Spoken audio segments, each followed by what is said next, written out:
Hello friends. Did you know nearly 80% of those who watch my videos aren't subscribed? If you enjoy these stories, please hit that subscribe button and leave a like. It really helps. Thank you for being here. By the way, where are you watching from? Let me know in the comments. My name is Levi Haskins, and I've been driving trucks across Nebraska's endless highways for 22 years. People who don't know this state think it's just corn and emptiness, but they're wrong. There's something about these roads at night, especially the stretch between North Platte and Grand Island on I-80, that makes even veteran drivers nervous. Maybe it's the way the darkness seems thicker here, or how the radio signals fade in and out like something's interfering with them. Maybe it's the stories we tell each other at truck stops, about drivers who took familiar routes and never arrived, their rigs found abandoned with the engines still running.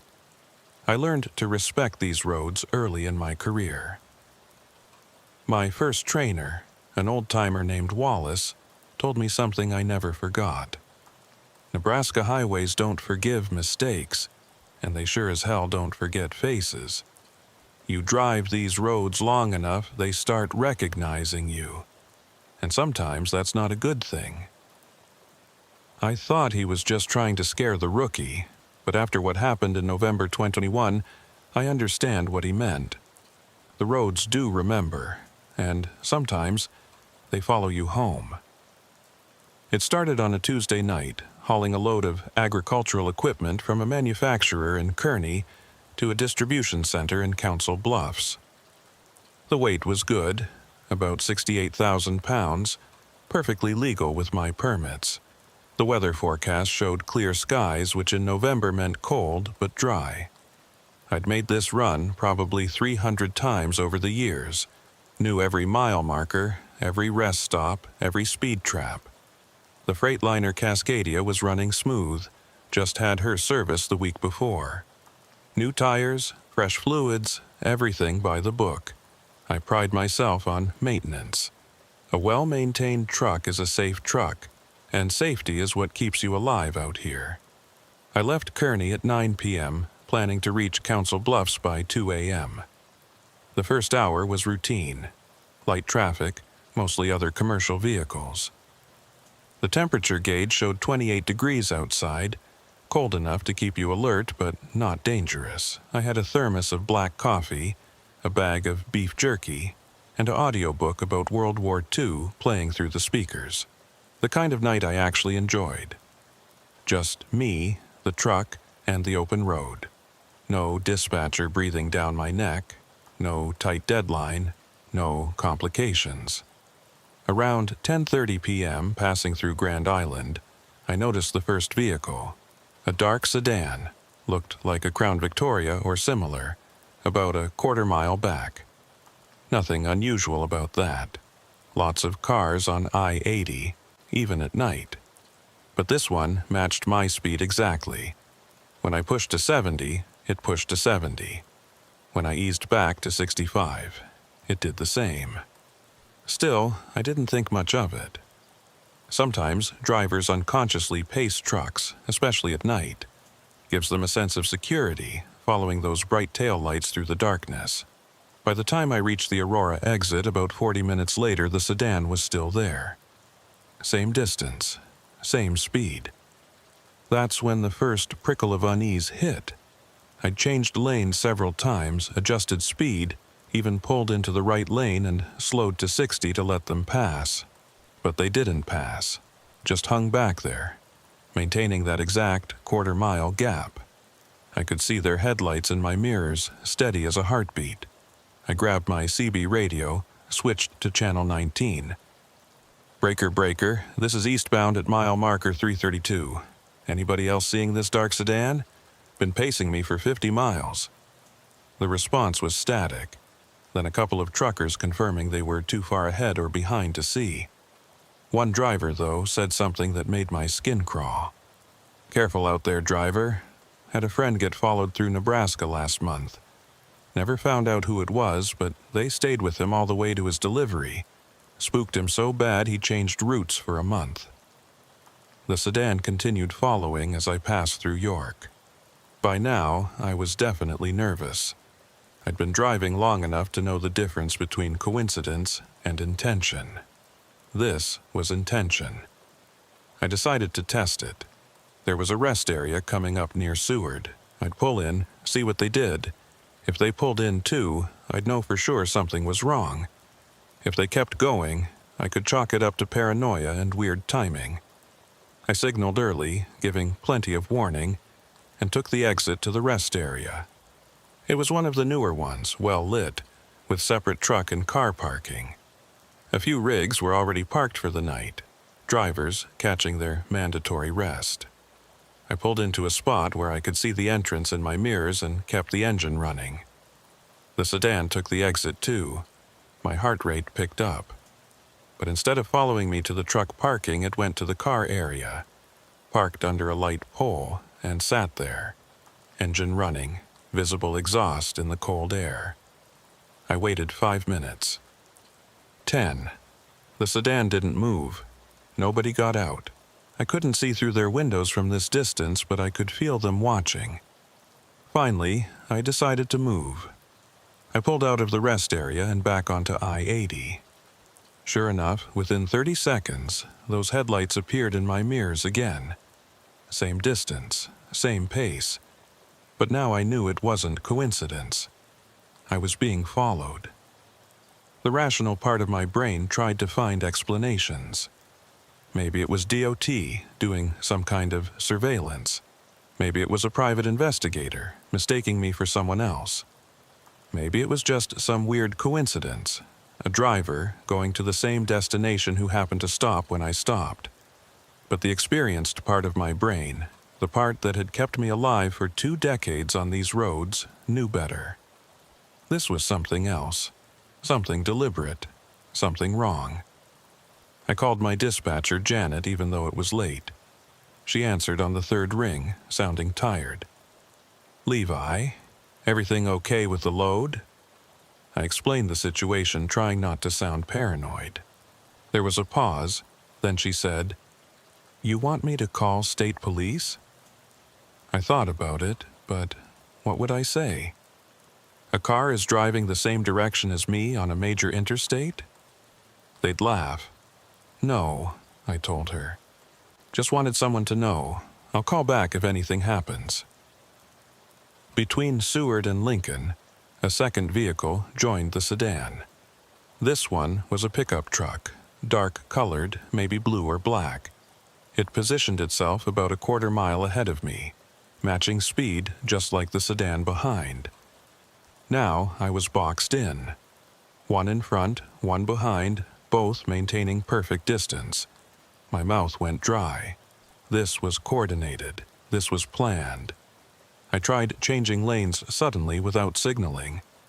Both vehicles matched the movement within seconds. I slowed to 55, well below the speed limit. They slowed too. The other truckers on the road started noticing, talking about it on the CB. "You see that eastbound? Those 2 vehicles got that Freightliner boxed in tight." Another voice.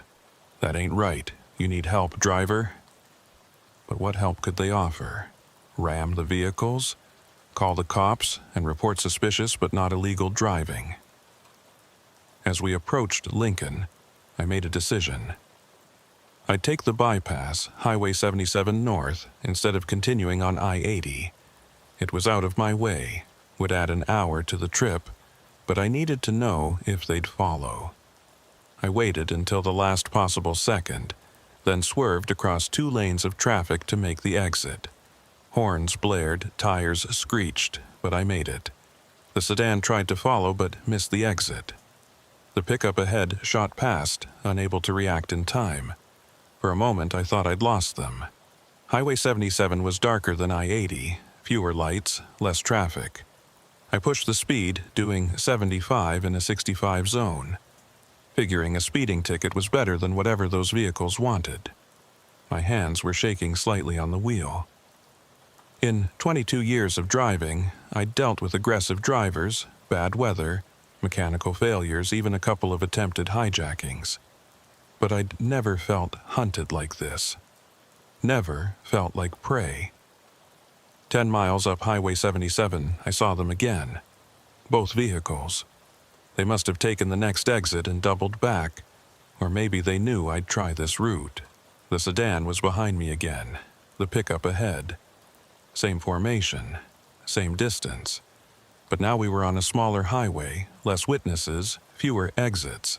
The smart play would have been to turn around, head back to Lincoln, find a police station. But something stubborn in me refused. I wasn't going to let them herd me like cattle. I was going to make my delivery, and if they wanted to follow me all the way to Council Bluffs, so be it. That's when the third vehicle appeared. Another sedan, this one white or silver, coming from a side road near Wahoo. It pulled in beside me, in the left lane, and matched my speed exactly. Now I had 3 vehicles surrounding me. One ahead, one behind, one beside. They had me completely boxed in. The sedan beside me had tinted windows, but I could make out the shape of the driver. They turned their head toward me, and even though I couldn't see their face, I knew they were staring. I keyed the CB again, my voice steadier than I felt. This is the Freightliner northbound on 77 near Wahoo. I've got 3 vehicles boxing me in. Dark sedan behind, dark pickup ahead, light sedan beside. Been following me since Grand Island. If something happens to me, company is M&D Trucking, load number 4471, bound for Council Bluffs. Several voices responded immediately, offering to call police, asking for exact mile markers, telling me to stay calm. One voice, though, sent chills down my spine. It was weak, full of static, barely audible. They got me the same way last week. Don't stop. Whatever you do, don't stop. The formation continued for another 15 miles. They moved in perfect synchronization, like they'd practiced this. When I had to slow for a curve, they all slowed together. When the road straightened and I accelerated, they matched it instantly. It was almost hypnotic, the way they moved. Like a dance. A deadly dance with my truck at the center. Near Fremont, things changed. The pickup ahead suddenly slowed dramatically, forcing me to brake hard. The sedan beside me swerved closer, nearly clipping my mirror. The sedan behind accelerated, coming up fast. They were closing in, tightening the box. My exit was coming up. Highway 275 toward Council Bluffs. But I realized they weren't going to let me take it. They were going to force me to continue north, away from my destination, toward the isolated farmlands. That's when Deputy Orville Dunn saved my life, though I didn't know his name yet. A sheriff's cruiser appeared behind the sedan that was tailing me, lights flashing. The effect was immediate. The sedan beside me accelerated and disappeared into the darkness ahead. The pickup took an exit. The sedan behind me slowed, letting the cruiser pass, then turned off onto a side road. Within 30 seconds, all 3 vehicles were gone, vanished like they'd never existed. The cruiser pulled alongside me, and the deputy gestured for me to follow him to the next exit. I did, my hands still shaking, my shirt soaked with sweat despite the cold. We pulled into a gas station in Fremont, well lit, cameras everywhere. The deputy got out, a tall, thin man with tired eyes and a week's worth of stubble. "You Levi Haskins?" he asked. I nodded, confused how he knew my name. "Dispatcher called us," he explained. "Said you might be in trouble. Want to tell me what happened?" I explained everything, from Grand Island to now. Deputy Dunn listened without interrupting, occasionally nodding or making notes in a small pad. When I finished, he was quiet for a moment, then said, "This is the 4th report like this we've had this month. Same stretch of road, same pattern, 3 vehicles, boxing in a truck, trying to force them off their route."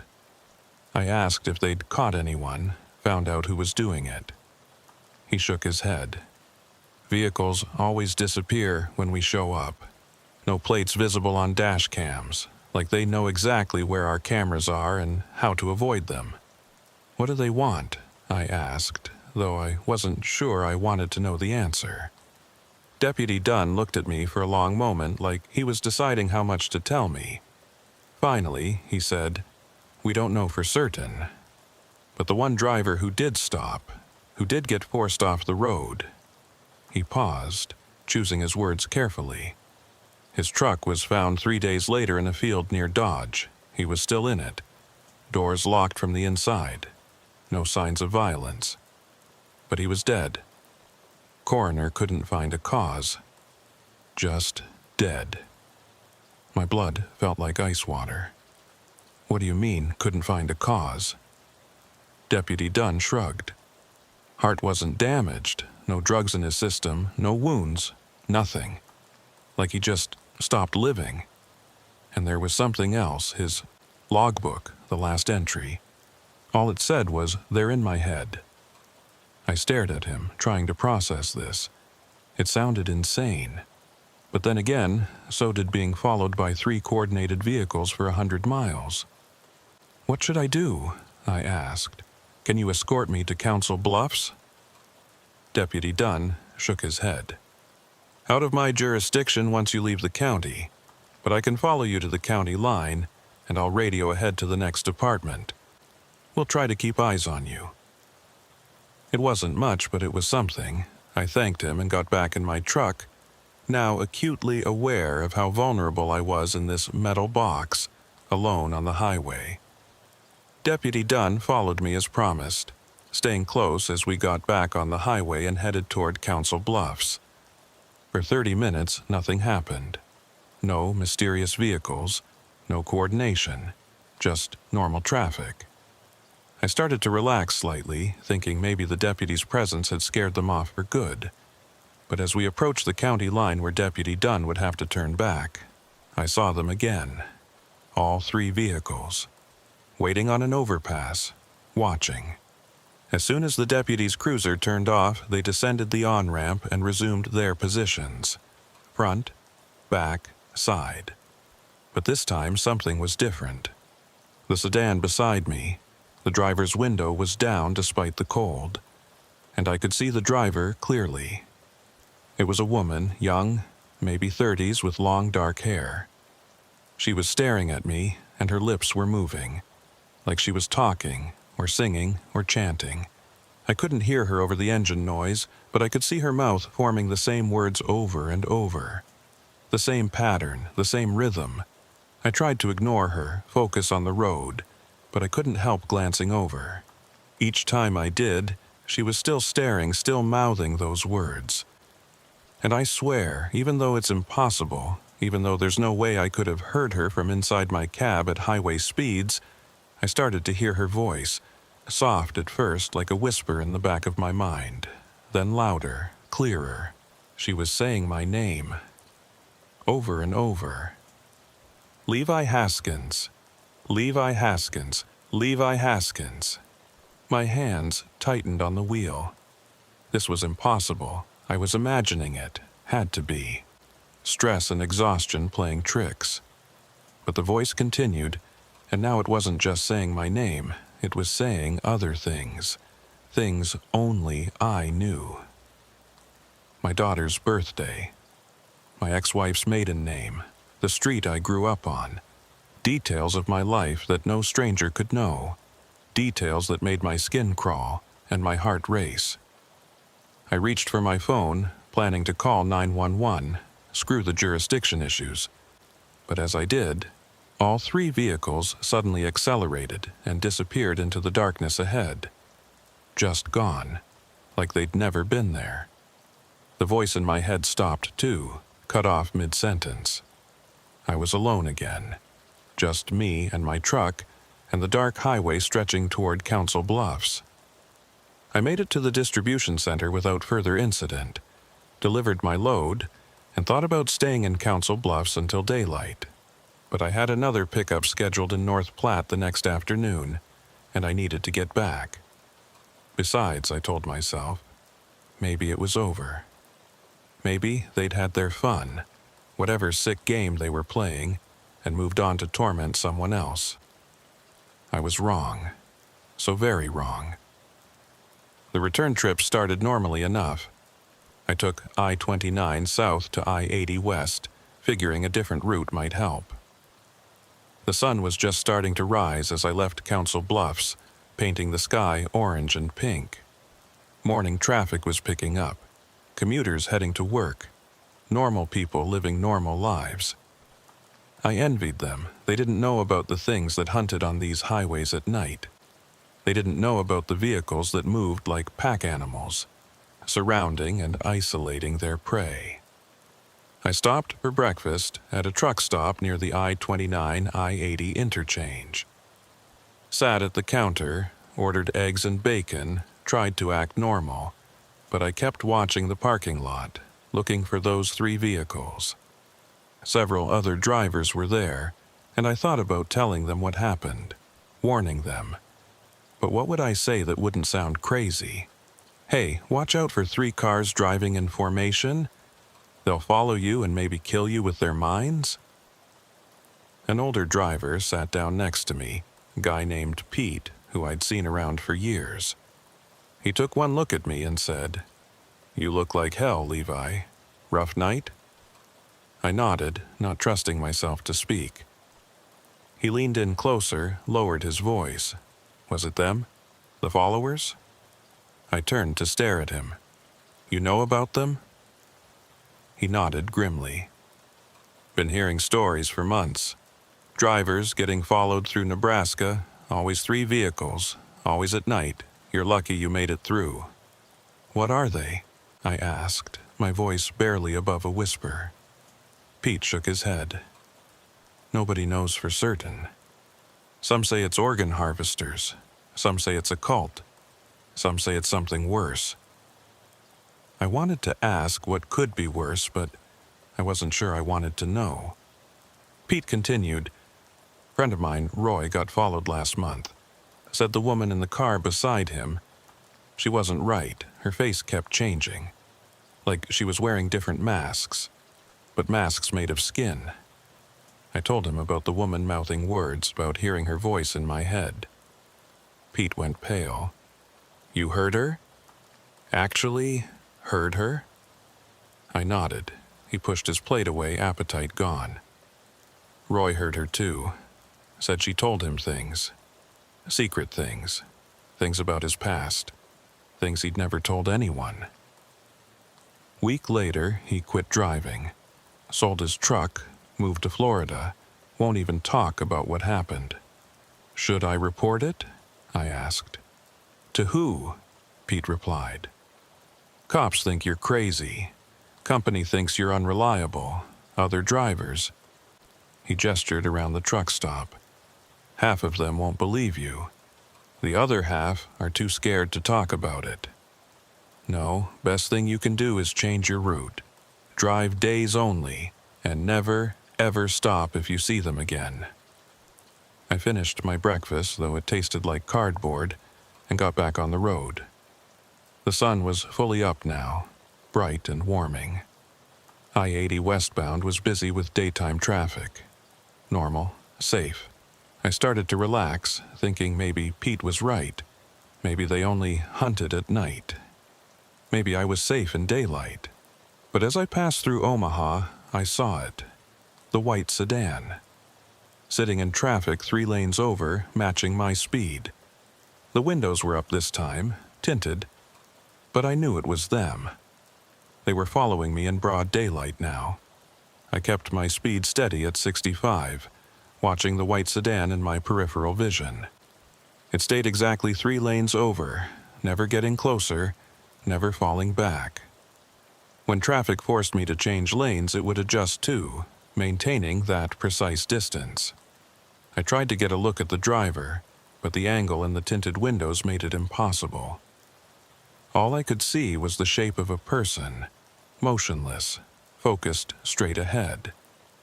The rational part of my brain said it was coincidence. Omaha was a big city, lots of people heading west on I-80. But my gut knew better. They were still hunting me, and now they didn't care about daylight. At the next rest area near Gretna, I pulled off to use the bathroom and splash cold water on my face. The white sedan didn't follow, just continued west, and I felt a moment of relief. Maybe I was being paranoid. Maybe the stress from last night was making me see patterns that weren't there. But when I got back on the highway 10 minutes later, there it was again. 3 lanes over, same speed, like it had been waiting for me to catch up. That's when I realized they must have multiple vehicles, switching out, taking turns. This wasn't 3 people in 3 cars. This was an organized group with resources and planning. I called Janet again, told her about the continued surveillance. She was quiet for a moment, then said, "Levi, I just got off the phone with another driver, Marcus Wells. He's reporting the same thing. 3 vehicles following him through Kansas right now. Started last night just like yours." My grip tightened on the phone. "It's not just me." She confirmed it wasn't. 2 other drivers from different companies had reported similar incidents in the last 12 hours, all in the Nebraska-Kansas-Iowa corridor. "I'm calling the FBI," she said. "This is interstate stalking. Maybe worse. Keep your doors locked and don't stop unless you absolutely have to." The white sedan stayed with me all the way to Grand Island, where I had to stop for fuel. I chose the busiest truck stop I could find, one with dozens of rigs and constant traffic. Security cameras everywhere. As I fueled up, I watched for the sedan but didn't see it in the lot. However, I did notice something else. A woman standing by the coffee shop entrance, pretending to look at her phone but clearly watching me. Mid-30s, long dark hair, wearing jeans and a Nebraska Cornhuskers hoodie. She looked normal, like any traveler, but something about the way she held herself, the intensity of her observation, set off alarm bells. I finished fueling and went inside, needing to use the bathroom and grab some food for the road. The woman followed, staying about 20 feet back, browsing merchandise she had no interest in. When I went to the bathroom, she positioned herself where she could see the door. When I came out and went to the food counter, she moved to a spot where she could watch me in the reflection of the windows. I'd been in enough dangerous situations to recognize surveillance when I saw it. This woman was definitely with them. I decided to confront her, walking directly toward her. She immediately turned and headed for the exit, moving fast but not quite running. I followed, but by the time I got outside, she was getting into a blue SUV parked near the edge of the lot. Not one of the 3 vehicles from last night, which confirmed my suspicion about multiple vehicles. She drove off quickly, but not before I got a partial plate number. Nebraska plates, starting with 4G. I wrote it down and texted it to Janet. Back in my truck, I sat for a moment trying to think. They were tracking me somehow. My phone? The truck's GPS? Or were they just that organized, with spotters at every major truck stop? I turned off my phone's location services, though I doubted it would help if they were really that sophisticated. Then, I had another thought. What if they had someone inside the trucking companies? Someone feeding them information about routes and schedules. It would explain how they knew exactly where to find their targets. I pulled back onto I-80, and within 5 minutes they were back. All 3 vehicles from last night, plus the white sedan. 4 vehicles now, boxing me in completely. Front, back, both sides. But this time they were more aggressive. The pickup in front kept tapping its brakes, forcing me to slow. The sedans on either side drifted closer, sometimes just inches from my truck. They were trying to force me to stop, or maybe trying to cause an accident that would force me to stop. I grabbed the CB radio, broadcasting on the emergency channel. "Mayday, Mayday, this is truck 4471 westbound on I-80 near Wood River. I'm being actively harassed by 4 vehicles trying to force me off the road. Nebraska plates, requesting immediate police assistance." The response was immediate. Multiple truckers confirmed they could see what was happening, and several said they were calling 911. One driver, eastbound, said he'd already seen 2 state trooper cars heading west at high speed. The vehicles must have been monitoring the CB because they immediately backed off, the 2 sedans taking the next exit, the pickup accelerating away. Only the white sedan remained, hanging back now, just following. When the state troopers appeared in my mirrors a few minutes later, even that vehicle disappeared, taking an exit and vanishing into rural Nebraska. The troopers pulled me over near Shelton, and this time I got 2 officers, both taking this very seriously. "We've been briefed on this situation," the senior officer, Sergeant Kim, told me. "FBI is setting up a task force. These people, whoever they are, have been doing this across 3 states for at least 6 weeks that we know of." I asked him about the driver who died, the one Deputy Dunn had mentioned. Sergeant Kim nodded grimly. "Thomas Brennan. Good driver, no health problems. Whatever happened to him, it wasn't natural, and he's not the only one. We've got 2 more suspicious deaths and 5 missing drivers. All reported similar harassment before they disappeared." "What do they want?" I asked, though I'd been asking myself the same question for hours. Sergeant Kim shook his head.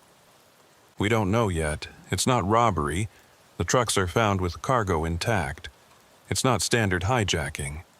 Best theory right now is that it's some kind of game to them, hunting truckers for sport. But that's just a theory." He gave me his card, told me to call immediately if they showed up again, and offered to escort me to North Platte. I accepted gratefully. The escort worked. No mysterious vehicles appeared during the hour-long drive to North Platte. Sergeant Kim stayed with me until I reached the warehouse where I was supposed to pick up my return load, steel beams heading to Denver. He waited while I got loaded, then followed me to a secure truck stop where several other drivers were spending the night under police protection. It felt like being in a fortress, but I wasn't complaining. I needed sleep, and I wasn't going to get it without security. That night, I met 3 other drivers who'd been targeted. Marcus Wells, the one Janet had mentioned, was there. So was a woman named Linda Rodriguez and an older driver named Carl Peterson. We sat in the truck stop's diner, comparing notes. The pattern was identical for all of us. 3 vehicles initially, then more joining. The boxing technique. The woman who seemed to know things. The complete disappearance whenever police showed up. Carl had been dealing with it for a week and looked exhausted. "They don't let you sleep," he said. "Even when they're not there, you're looking for them. Checking mirrors, jumping at every set of headlights. They get in your head even when they're not on the road." Linda had a theory. She pulled out a map and started marking where each of us had been followed. "Look at this," she said. "It's all centered around a 50-mile radius. Grand Island to Kearney, north to Broken Bow, south to Hastings. They're operating from somewhere in this area." Marcus studied the map. "Makes sense. Rural enough to hide, but close enough to major highways. Probably using farms or abandoned buildings as bases." We spent hours discussing possibilities, sharing information, trying to make sense of it. But without more data, we were just guessing. Around midnight, Linda's phone rang. It was her dispatcher, frantic. Another driver from her company, Tony Calabrese, had just called in. He was being followed by 3 vehicles on Highway 2 near Broken Bow. But this time, something different was happening. They weren't just following. They were trying to communicate. The woman in the sedan beside him was holding up signs. First one said, "Pull over." The second said, "We need to talk." The third said his wife's name. Linda went pale. Tony's wife died 3 years ago. Cancer. He never talks about it. How could they know her name? We all exchanged looks. This was escalating. They weren't just following and intimidating anymore. They were making it personal, psychological warfare. Carl suggested we convoy together for safety. multiple trucks traveling as a group.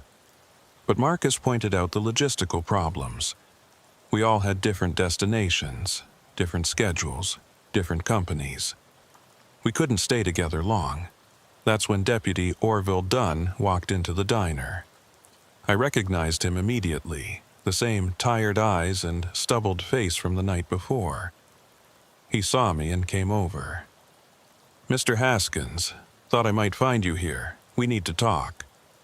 He sat down and ordered coffee, then looked at all of us. "What I'm about to tell you doesn't leave this table. We found something. State Police and FBI raid on a farm near Cairo this afternoon, based on a tip. Found a room full of surveillance equipment, computers, radio scanners, GPS trackers, and photos. Hundreds of photos of trucks and drivers. They were tracking us?" Marcus asked. Deputy Dunn nodded. "For months, apparently. Building profiles, learning routes, identifying targets. But here's the weird part. The farm was abandoned, equipment still running, but nobody there. Like they knew we were coming and cleared out, left everything behind." He pulled out his phone, showed us photos from the raid. The walls were covered with maps, routes highlighted, times noted. It looked like a military operation planning room. "There's more," Deputy Dunn continued. "We found notebooks, detailed observations about specific drivers, habits, stops, personal information, things that shouldn't be possible to know just from surveillance." He looked directly at me. "You're in there, Mr. Haskins. Pages of notes, your ex-wife's name, your daughter, your usual stops, even what you typically order for breakfast." My blood ran cold. This wasn't just stalking. This was something far more invasive. Carl asked the question we were all thinking. "Why? What's the point of all this?" Deputy Dunn was quiet for a moment, then said, "We found one more thing. A list. 23 names, all truckers. 7 are already dead or missing. The rest," he gestured at us, "4 of you are here. The others are being contacted and warned. But we don't know what the list means. Targets? Victims? Or something else?" Linda pulled out her laptop, started cross-referencing the names Deputy Dunn provided. Within minutes, she found a connection. "Look at this. Every driver on that list has been involved in reporting or witnessing a crime in the last 5 years. Tony Calabrese testified in a hijacking case. Marcus witnessed a fatal accident and testified. Carl reported a human trafficking suspicious vehicle. Levi," she looked at me. "You found those bodies at that rest stop in Wyoming 3 years ago." I remembered that night. 2 bodies dumped in a ravine behind a rest area. I'd stopped to check my tires and smelled something awful. Called it in. Turned out to be a double homicide, drug-related. I'd testified at the trial. The killer got life in prison. But his family had made threats, said I'd ruined their lives by getting involved. I'd forgotten about it until now. "So, this is revenge?" Marcus asked. "Someone targeting drivers who reported crimes?" Deputy Dunn shook his head. "We thought that too, but the crimes are all different. Different states, different types, different perpetrators. No connection except that truckers were witnesses. It's more like someone is targeting people who get involved, who don't just drive by, people who stop and help or report things." That's when my phone buzzed. Unknown number. Text message. I opened it and my hands started shaking. It was a photo of my daughter's apartment building in Denver. Current photo. I could see her car in the parking lot, the one she'd just bought last month. The message said, "Stop cooperating with police or she's next." I showed it to Deputy Dunn, who immediately got on his radio, calling for Denver PD to send units to my daughter's address. The others started checking their phones. Linda had a similar message, a photo of her son's school. Marcus had one showing his elderly mother's house. Carl's has showed his brother's trucking company office, all with the same threat. Stop cooperating, or family members would be targeted. This wasn't random stalking or harassment. This was coordinated intimidation on a massive scale. Deputy Dunn stood up. "I need all your phones. FBI needs to trace these." But even as he collected them, we all knew it was probably pointless. Burner phones, untraceable. These people, whoever they were, had been planning this for a long time. They knew exactly how to push our buttons, how to make us vulnerable. And they were escalating quickly. A commotion outside caught our attention. Through the diner windows, we could see multiple vehicles pulling into the truck stop. Not police cars, regular vehicles. Sedans, pickups, SUVs. A dozen of them, maybe more. They weren't surrounding any particular truck. They were just parking, sitting, engines running, waiting. Every driver in the diner stood up, looking out. The vehicles were positioned to block most of the exits. Not completely, that would be illegal detention, but enough to make leaving difficult. Deputy Dunn was on his radio immediately, calling for backup. But we all knew it would take time for units to arrive. Rural Nebraska. Middle of the night. Limited resources. And these people knew it too. They'd timed this perfectly. Within minutes, more vehicles arrived. Now there were at least 20. All with Nebraska plates, all just sitting there. Legal. Technically doing nothing wrong. But the message was clear. They knew where we were. They could reach us. And they had numbers. Then, something unexpected happened. Other truckers in the stop started noticing what was going on. Word spread quickly through the CB channels. Within half an hour, trucks started arriving from all directions. Not targeted drivers, just regular truckers who'd heard about the situation. They started parking strategically, blocking in the suspicious vehicles, creating their own counter-siege. One old-timer got on the CB and said, "Nobody messes with drivers on my watch. We protect our own." It became a standoff. Dozens of mysterious vehicles surrounded by even more trucks. The police arrived, but what could they do? Nobody was breaking any laws. Just a very crowded truck stop. The mysterious vehicles couldn't leave without the trucks moving. The trucks wouldn't move until the vehicles left. It was almost comic if it wasn't so tense. Finally, around 3 a.m., the vehicles began leaving.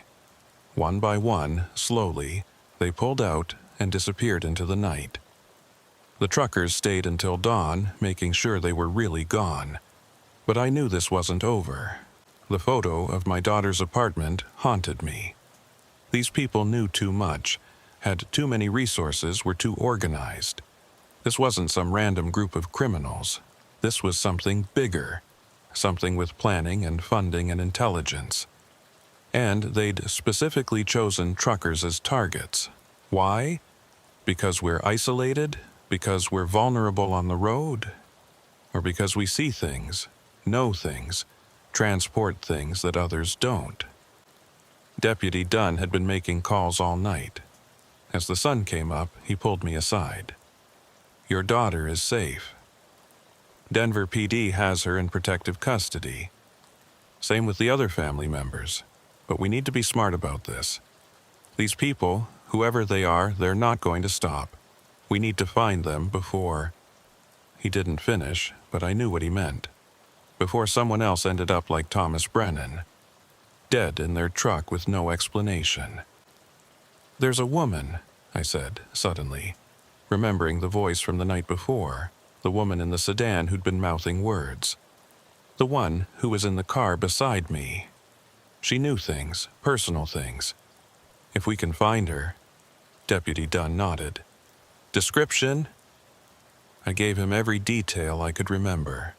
Dark hair, maybe 35, pale skin.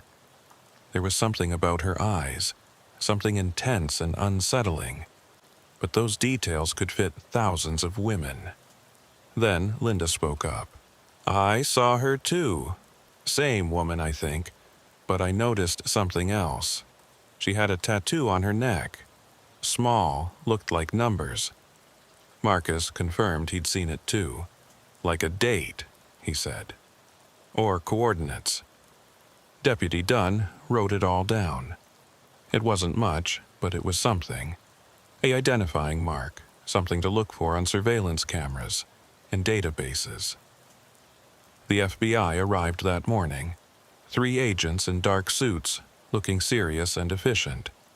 They interviewed each of us separately, going over every detail multiple times. They had us look at photos, trying to identify any of the people we'd seen. Most were useless.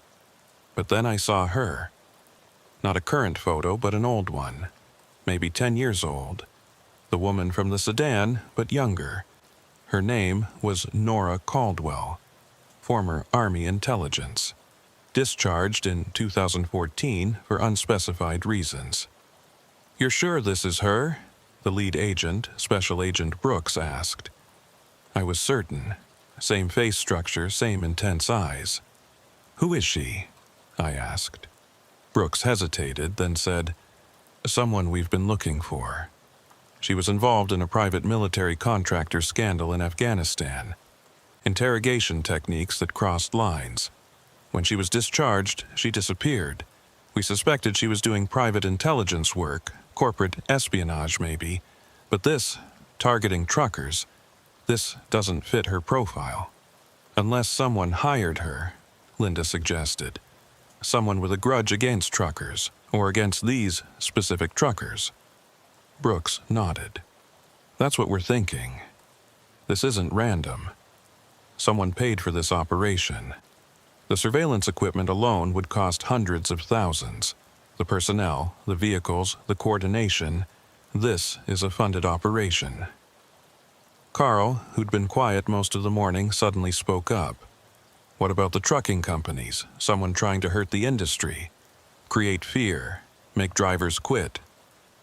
It was an interesting theory. There had been issues with autonomous trucks, companies wanting to eliminate human drivers. Could this be some extreme form of corporate warfare? Brooks said they'd look into it, but he didn't seem convinced. The questions continued for hours. What loads were we carrying?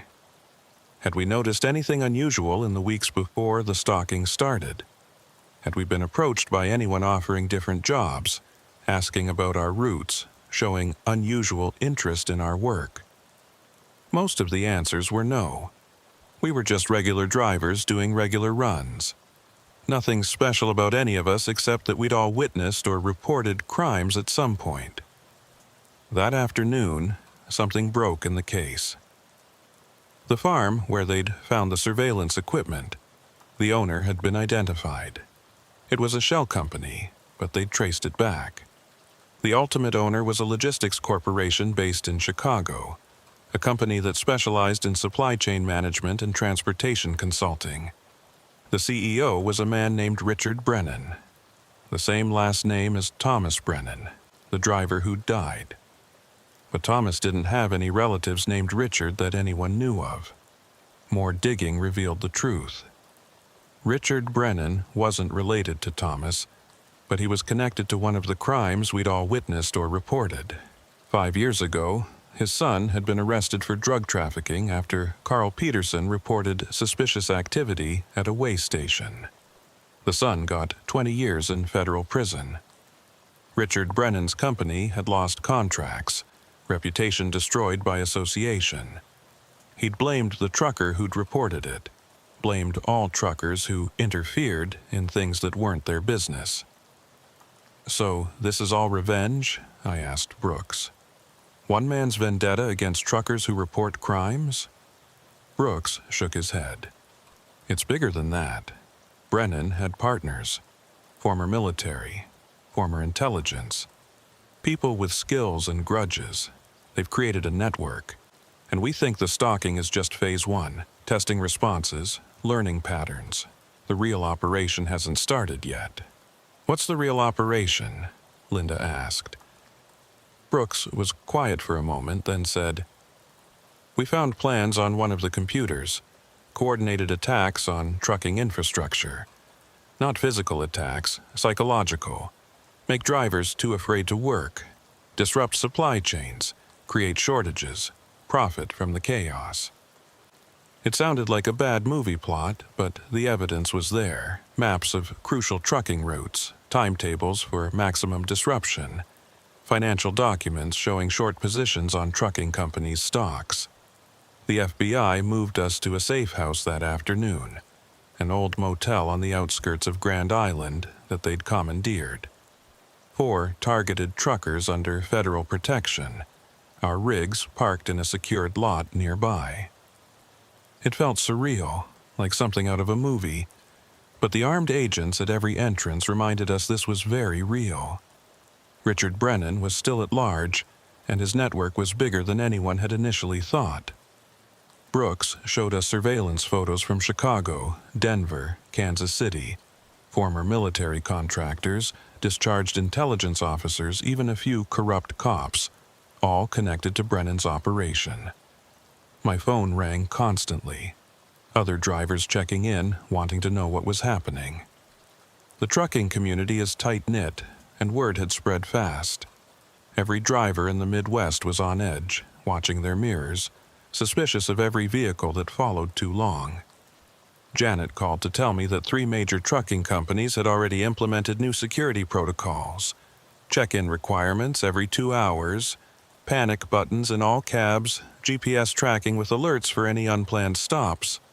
The entire industry was adapting to this threat, but we all knew it was just a bandage on a massive wound. That evening, Brooks gathered us in the motel's conference room. He had new information, and his expression told us it wasn't good. We've identified 17 members of Brennan's network so far, but our interrogation of the suspects we arrested at the farm revealed something worse. They were recruiting, actively seeking people with grievances against the trucking industry. Drivers who'd been fired, mechanics who'd been laid off, anyone with inside knowledge and a grudge. He put up a photo on the board. A young man, mid-20s, angry eyes. This is David Marsh, former driver for Conway Freight. Lost his job after failing a drug test. He's been feeding them information about driver routes and habits for 6 months. Linda cursed under her breath. I know him. He used to run the same routes I do. Knows all my regular stops, my preferred rest areas, everything. Brooks nodded grimly. That's how they knew so much. Inside information from people you trusted. People who knew the industry. We've identified 4 other inside sources so far, but there are probably more. Anyone who seemed unusually interested in your schedules lately, anyone asking questions about your routes, they could be involved. Marcus stood up, pacing.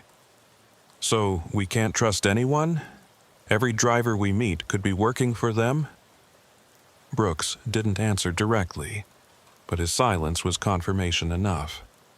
The paranoia that had been building for days suddenly felt completely justified.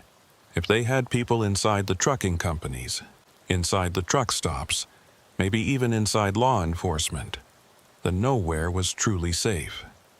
Every conversation could be monitored, every movement tracked. Carl asked the question we were all thinking. What about our loads? You said they found Thomas Brennan dead in his truck with the cargo intact, but what if that wasn't the real goal? What if they were looking for specific shipments? Brooks pulled up another file on his laptop. We're investigating that angle. 3 of the missing drivers were carrying pharmaceutical shipments. High value, easily resold. Another was hauling electronics. The 5th, he paused. The 5th was carrying weapons. Legal shipment to a military base, but still. They're using the stalking as cover, I said, understanding dawning. Make it look like random harassment while they're actually selecting specific targets for hijacking. Brooks nodded. That's our working theory. The psychological warfare serves 2 purposes. It identifies drivers who won't fight back, and it provides cover for their real operation. Everyone's focused on the stalking, not the cargo. My phone buzzed. Text from an unknown number.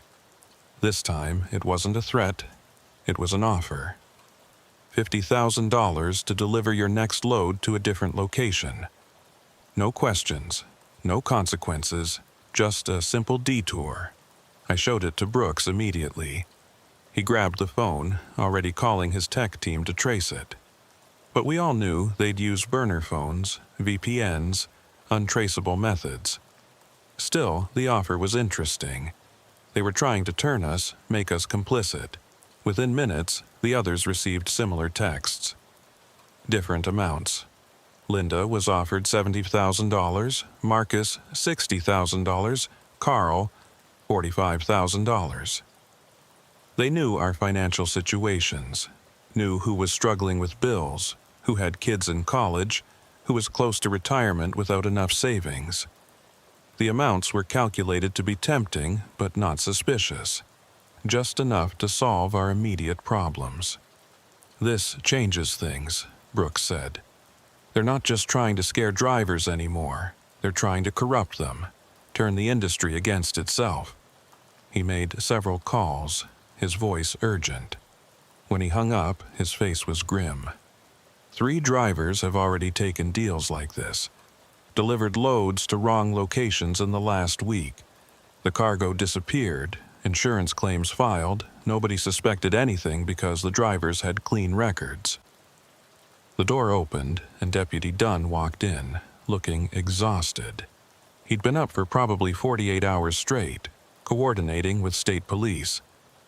"We found something," he announced. "Abandoned warehouse outside Broken Bow, full of stolen cargo, pharmaceuticals, electronics, even some hazmat materials. But here's the interesting part. It was all from trucks that reported being followed. Every single shipment came from a driver who'd been stalked first." "So they mark their targets," Linda said. "Stalk them to see who breaks, who might take a bribe, who's easiest to rob." Deputy Dunn nodded. "But there's more. We found bodies."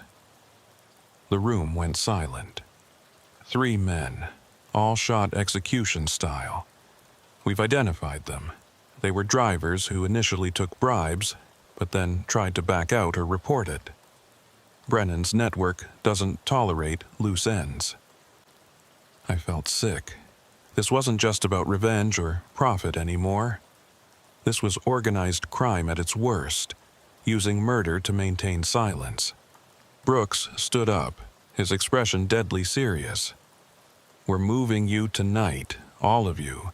New location, heightened security, and we're going to use you as bait." We all stared at him. "Excuse me," Marcus said. "You want to use us as bait?" "Controlled operation," Brooks explained. "You'll take assigned loads on specific routes. We'll have undercover agents in vehicles ahead and behind. Air surveillance, the works. When they make their move, we'll be ready. It's the only way to catch them all at once. Otherwise, they'll just keep recruiting, keep operating, keep killing." It was insane, but it was also logical. We were already targets. At least this way we'd have protection and a chance to end it. After a long discussion, we all agreed. Better to be bait with backup than prey alone on the road. Brooks laid out the plan. 4 trucks, 4 routes, all converging on Denver. High-value loads that would be irresistible to Brennan's network. Medical supplies, electronics, industrial chemicals, and 1 classified military shipment that required special clearance. That night, I couldn't sleep, not because I was scared, well, not just because I was scared, but because something didn't add up. Richard Brennan's son was in federal prison because Carl reported drug trafficking. But the level of resources being deployed, the military precision, the intelligence gathering capabilities, this was beyond what one bitter businessman could arrange. There had to be more to it. Someone else involved, someone with real power. I found Linda in the motel's parking lot at 3 a.m., smoking a cigarette even though she'd quit years ago. "Can't sleep either?" she asked. I shook my head. Something's wrong about all this, I told her. Brennan couldn't do this alone. He'd need help. Serious help. She nodded, exhaling smoke into the cold night air. I've been thinking the same thing. The surveillance equipment at that farm, it was military grade. You can't just buy that stuff. Someone with clearance had to provide it. We stood in silence for a moment, then Linda said, "What if Brennan isn't the real boss? What if he's just a front, someone to take the fall while the real operation continues?" It made sense. Use a man with a grudge as cover. Let him think he's running things but keep the real power hidden. "We need to tell Brooks," I said. Linda shook her head. "Tell him what? That we have a feeling? He needs evidence, not paranoia." The next morning, we prepared for the operation. Our trucks were loaded with the bait cargo, each vehicle fitted with hidden cameras and tracking devices. FBI agents would be driving unmarked vehicles as escort, maintaining visual contact at all times. Air support was on standby. It was as safe as a dangerous operation could be. But as I did my pre-trip inspection, I noticed something. A small device attached to my brake line. Not obvious unless you were really looking, but definitely not standard equipment. I called Brooks over immediately. He examined it carefully, then called his bomb squad. Within minutes, my truck was surrounded by agents in protective gear. The device wasn't a bomb. It was worse. It was designed to fail my brakes at a specific speed, probably controlled remotely. They'd planned to cause an accident, make it look like equipment failure. Brooks was furious. How did they get to the truck? It's been under guard all night. The answer came quickly and was devastating. One of the FBI agents assigned to guard duty was missing. Agent Martinez, 6-year veteran, clean record, no red flags. His car was found at a rest stop 10 miles away. Empty, his service weapon and badge gone.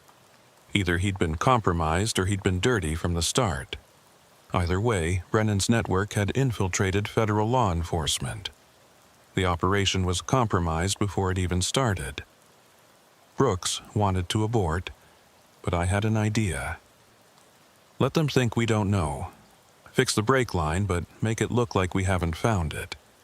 Then when they try to activate it, we'll know they're watching, and we can trace the signal. It was risky, but Brooks agreed. His tech team installed a bypass that would prevent the brakes from failing while allowing the device to send its activation signal. We'd turn their trap into our trap. We rolled out that afternoon, 4 trucks in different directions, all eventually converging on Denver. I took I-80 west through Nebraska, the route where everything had started. Linda went south through Kansas, Marcus north through South Dakota, Carl southeast through Missouri. Each of us had at least 3 FBI vehicles as escort, though they stayed far enough back to not be obvious. The plan was simple. Drive normally, wait for Brennan's network to make their move, then let the FBI close the trap. For the first 2 hours, nothing happened. Normal traffic, normal weather, normal road conditions. I started to think maybe they'd been spooked. Maybe finding the brake device had tipped them off. But then, near Kearney, I saw them. The 3 original vehicles, 2 sedans and a pickup, taking their positions. Front, back, eerie. The same formation as before. But this time, I wasn't alone. This time, I had backup. "Contact," I said into the radio. 3 vehicles in position. Brooks's voice came back immediately. "We see them. Air support confirms 7 more vehicles converging on your location. This is bigger than expected. Maintain speed and course. 7 more vehicles, 10 total. They were throwing everything at us. I kept my hand steady on the wheel, maintained my speed at a consistent 65, and waited. The woman appeared in the sedan beside me again, Nora Caldwell. She wasn't hiding anymore, windows down despite the cold, staring directly at me. But this time, she wasn't mouthing words. She was holding up a tablet, showing me something. Photos. My daughter. Not at her apartment, but at her job, at the grocery store, at the gym. Recent photos, all taken in the last few days despite her being in protective custody. The message was clear. They could still reach her. I forced myself not to react, not to give them the satisfaction of seeing my fear. But inside, my heart was racing. How did they get these photos? How did they know where the FBI had moved her? Brooks was saying something in my earpiece, but I couldn't focus on it. All I could see were those photos of Sarah, unaware she was being watched, vulnerable despite all the protection. Then the brake device activated. I felt the slight vibration as it tried to engage, but the bypass held. My brakes were fine, but someone thought they'd just signed my death warrant. "Device activated," I reported. "They think my brakes are gone." Brooks responded quickly. "Signal traced. Source is a vehicle 1 mile behind you. White van, Nebraska plates. We're moving in." But Nora must have sensed something was wrong because suddenly all 10 vehicles accelerated, surrounding my truck completely. They were trying to force me off the road, probably toward a predetermined location where they could handle the crash scene without interference. The pickup in front slammed on its brakes, trying to make me rear-end it. I managed to swerve, but that put me partially on the shoulder. The sedans closed in from both sides, inches from my truck. "All units move in now," Brooks commanded. Suddenly, the highway erupted in sirens and lights. FBI vehicles appeared from everywhere, hidden on on-ramps, disguised as civilian cars, even a helicopter dropping low over the highway. The trap was sprung, but Brennan's network didn't run. Instead, they accelerated their attack. 2 more vehicles rammed my trailer from behind, trying to jackknife me. Another sideswiped my cab, metal grinding against metal. I fought to maintain control. 80,000 pounds of truck and cargo skating across lanes. Cars were scattering, pulling off the road to avoid the chaos. The pickup in front of me suddenly exploded. Not a bomb, but the engine blowing, probably sabotaged as a last resort. I yanked the wheel hard right, barely avoiding the flaming wreckage. The truck tilted dangerously, and for a moment I thought I was going over, but the weight of the cargo brought me back down, tires smoking as they grabbed asphalt. Nora's sedan had pulled alongside again, and I could see her clearly. She was smiling, not the smile of someone winning, but the smile of someone who didn't care about losing as long as they took you with them. She yanked her wheel hard into my truck, a suicide move that would crush her car. But before impact, an FBI vehicle rammed her from behind, sending her spinning off into the median. The other vehicles were being systematically taken down by FBI units. Spike strips, pit maneuvers, even warning shots at tires. Within minutes, the highway looked like a war zone. Vehicles scattered across lanes, smoke rising from damaged engines, agents with weapons drawn surrounding suspects. I managed to bring my truck to a stop on the shoulder, hands shaking so badly I could barely set the parking brake. Brooks was at my door within seconds. "You okay?" I nodded, not trusting my voice. He helped me down from the cab, and I saw the full scope of the takedown. 15 suspects in custody, including Nora Caldwell. She was being loaded into an ambulance, injured but alive, still smiling that unsettling smile. As they passed, she looked at me and mouthed something. "This isn't over?" The other drivers had similar stories. Linda had been attacked by 6 vehicles near Salina. Marcus faced 8 vehicles in South Dakota. Carl had the worst of it. 12 vehicles, including 2 semis trying to ram him off a bridge. But the FBI had been ready for all of it. In total, they arrested 43 members of Brennan's network in coordinated takedowns across 4 states. It was one of the largest organized crime busts in FBI history. But Richard Brennan himself was nowhere to be found. His Chicago office was empty, his home abandoned. Bank accounts cleaned out, digital footprints erased. He'd known the takedown was coming and vanished, probably warned by the missing Agent Martinez. Brooks was frustrated but philosophical. We got most of them. Brennan can't operate without his network. He's done. I wasn't so sure. Men like Brennan, driven by revenge and hatred, don't just give up. They regroup, recruit, and try again. But for now, at least, the immediate threat was over. The 4 of us could go back to driving, back to our lives. Except we all knew it would never be the same. Every time we saw vehicles maintaining pace, every time someone followed too long, we'd wonder. We'd check our mirrors more, trust less, always be watching. The debriefing took 3 days. FBI, DOT, state police, even Homeland Security wanted every detail. The scope of what Brennan had planned was staggering. Not just theft and murder, but economic terrorism, disrupting supply chains during peak seasons, creating artificial shortages, manipulating markets. The documents recovered from his various locations showed plans extending years into the future, a complete dismantling of the trucking industry's reliability. During a break in the questioning, Agent Brooks pulled me aside. "There's something you should know. Nora Caldwell is talking, trading information for a reduced sentence. She says Brennan isn't finished. He has a backup plan, something called Phase 3. We don't know what it is yet, but she says it's already in motion."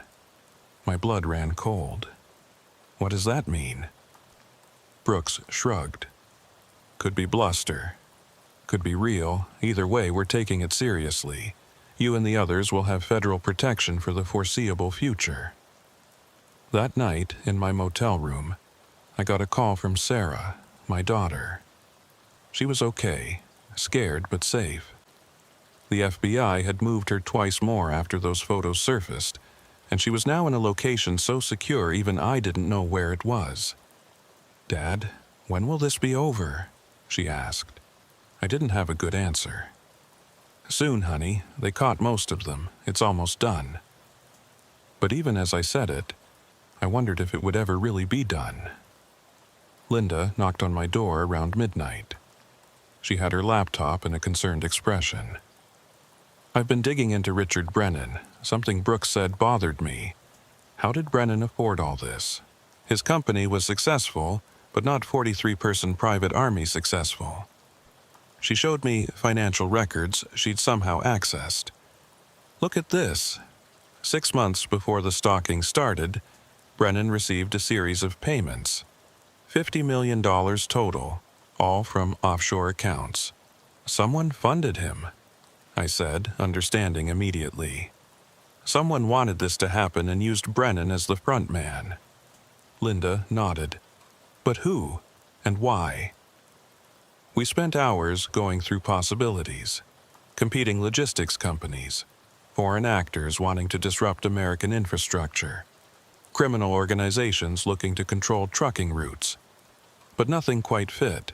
This was personal for Brennan, but for whoever funded him, it was business. The next morning, I shared our findings with Brooks. He wasn't surprised. "We've been investigating the same angle. The money trail leads to a shell company in the Caymans, then to another in Switzerland, then it disappears.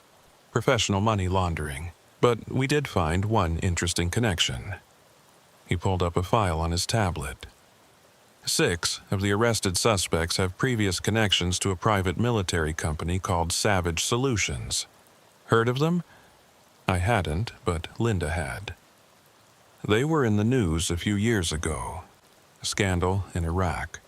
Accused of smuggling weapons, murdering civilians. Got their contract pulled. Brooks nodded.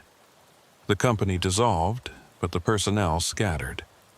Many ended up in private security, corporate intelligence, or... He paused meaningfully.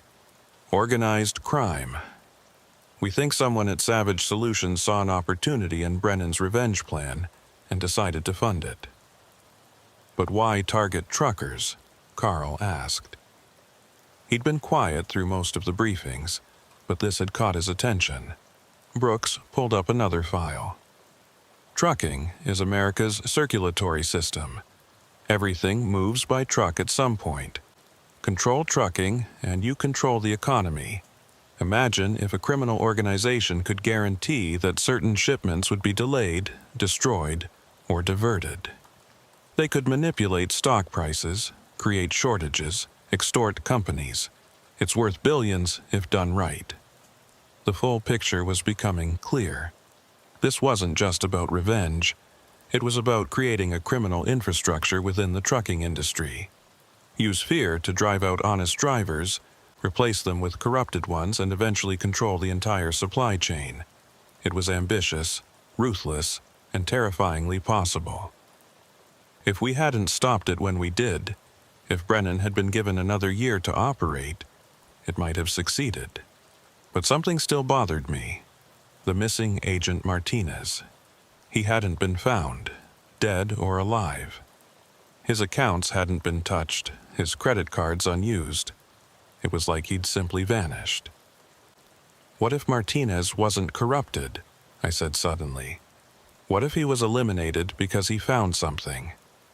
Brooks looked interested. Like what? I thought about it. Like the real identity of whoever's funding this. Martinez was on guard duty. Maybe he saw something, recognized someone. Brooks made a call, then another. When he hung up, his expression was grim. Martinez was investigating something on his own time. His partner says he was obsessed with finding connections between Savage Solutions and current federal contracts. He thought someone inside the government was still working with them. The implications were staggering. If someone in the government was involved, they could have provided intel, protection, even official cover for Brennan's operation. That afternoon, Nora Caldwell asked to speak with me specifically. Against Brooks' advice, I agreed. She was in federal custody, shackled and surrounded by guards, but still somehow intimidating. "Mr. Haskins," she said, her voice calm and cultured. "You're smarter than the others. You know this isn't over."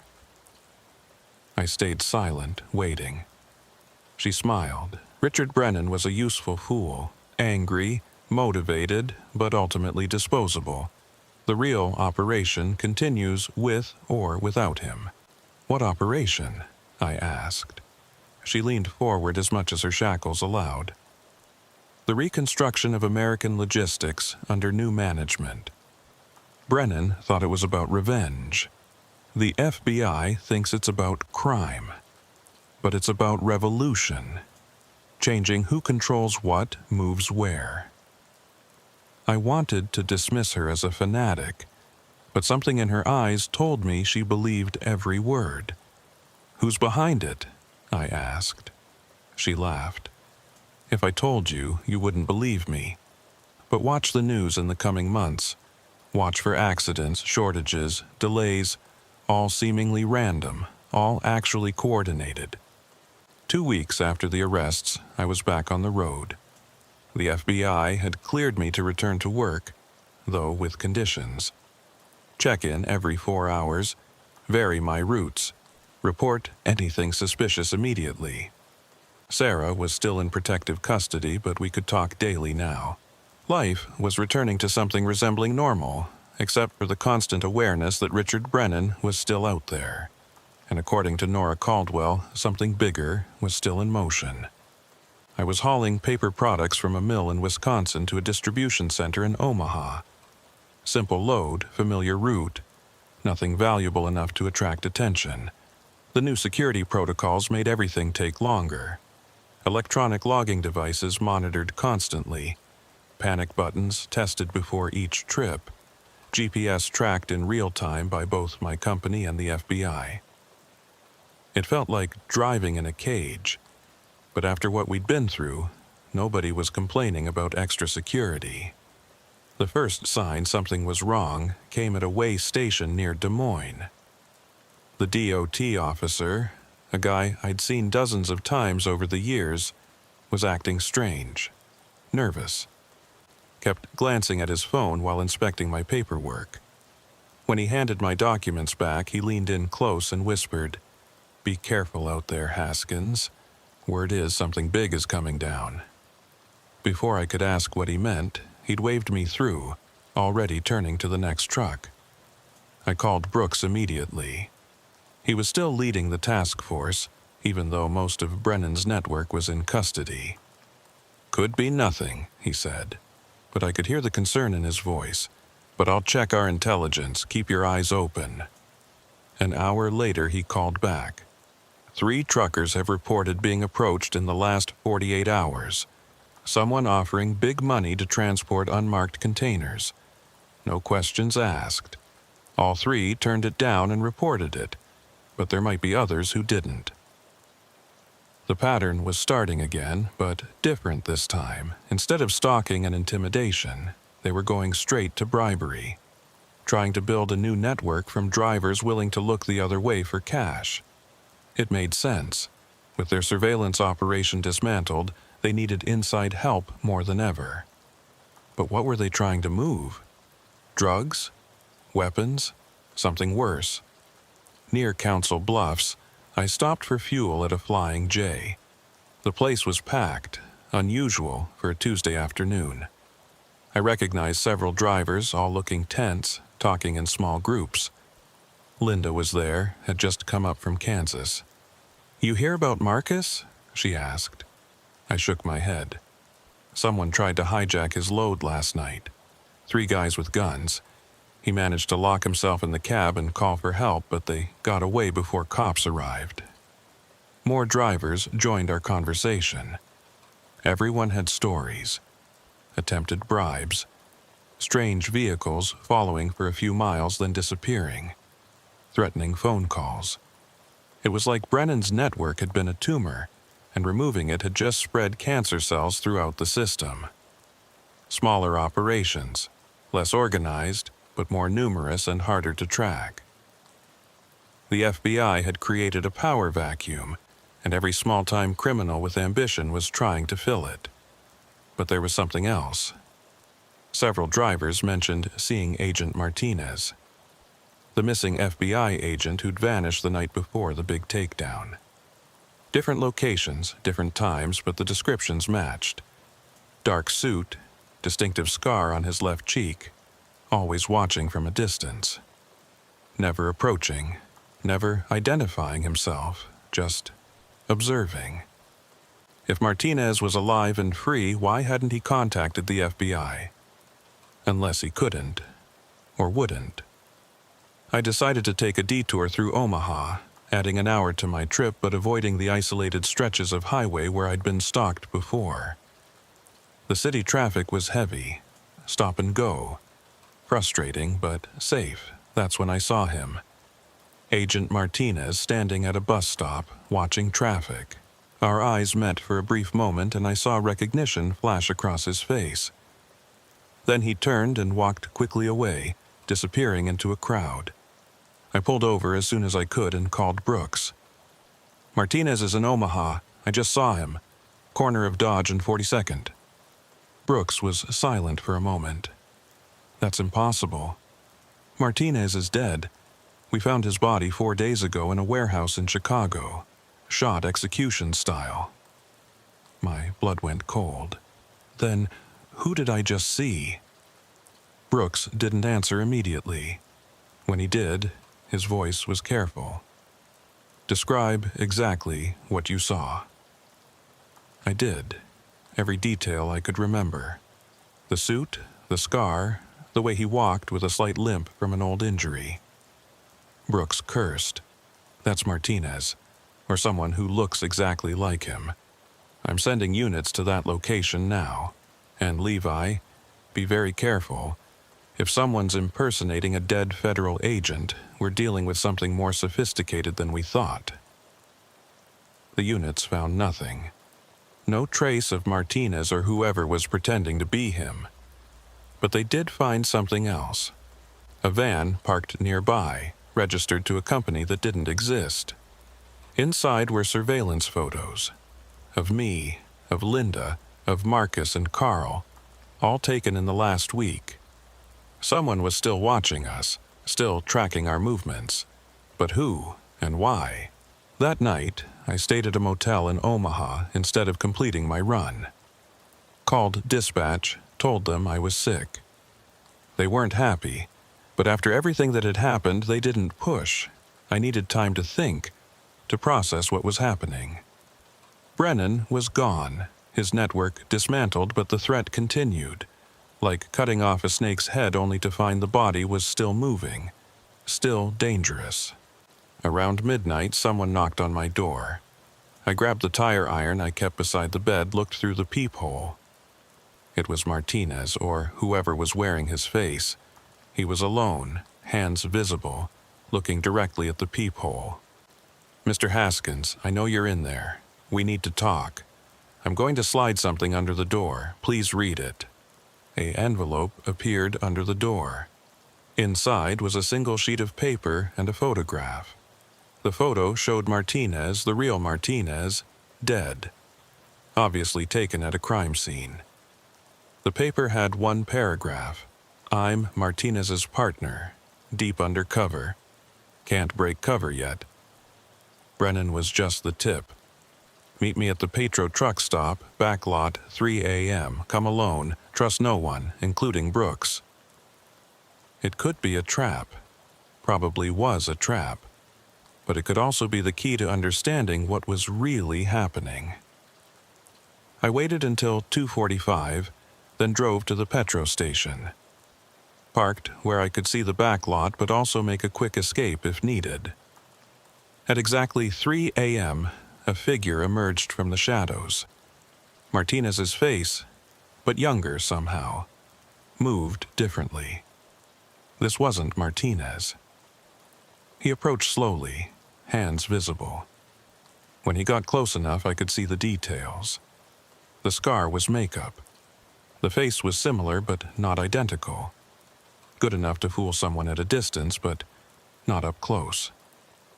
"My name is Agent David Kim," he said. "Internal Affairs. I've been impersonating Martinez since his death to maintain his cover. He was close to something big when they killed him." "Why should I believe you?"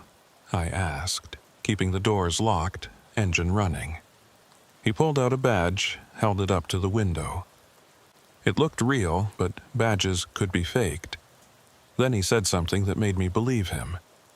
Martinez found out that someone in the Justice Department was funding Brennan. Someone very high up. That's why he was killed.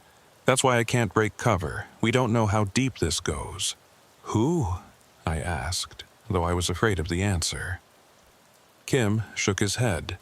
"Still investigating. But whoever it is, they're planning something bigger than Brennan ever imagined. The trucking attacks were just phase 1. Phase 2 was supposed to be the chaos after the arrests, criminals fighting for territory. Phase 3, he paused. Phase 3 involves replacing the entire logistics infrastructure. Government contracts, military supply lines, everything. That's impossible, I said. You can't just replace an entire industry. Kim pulled out a folder, held it up so I could see the contents through the window.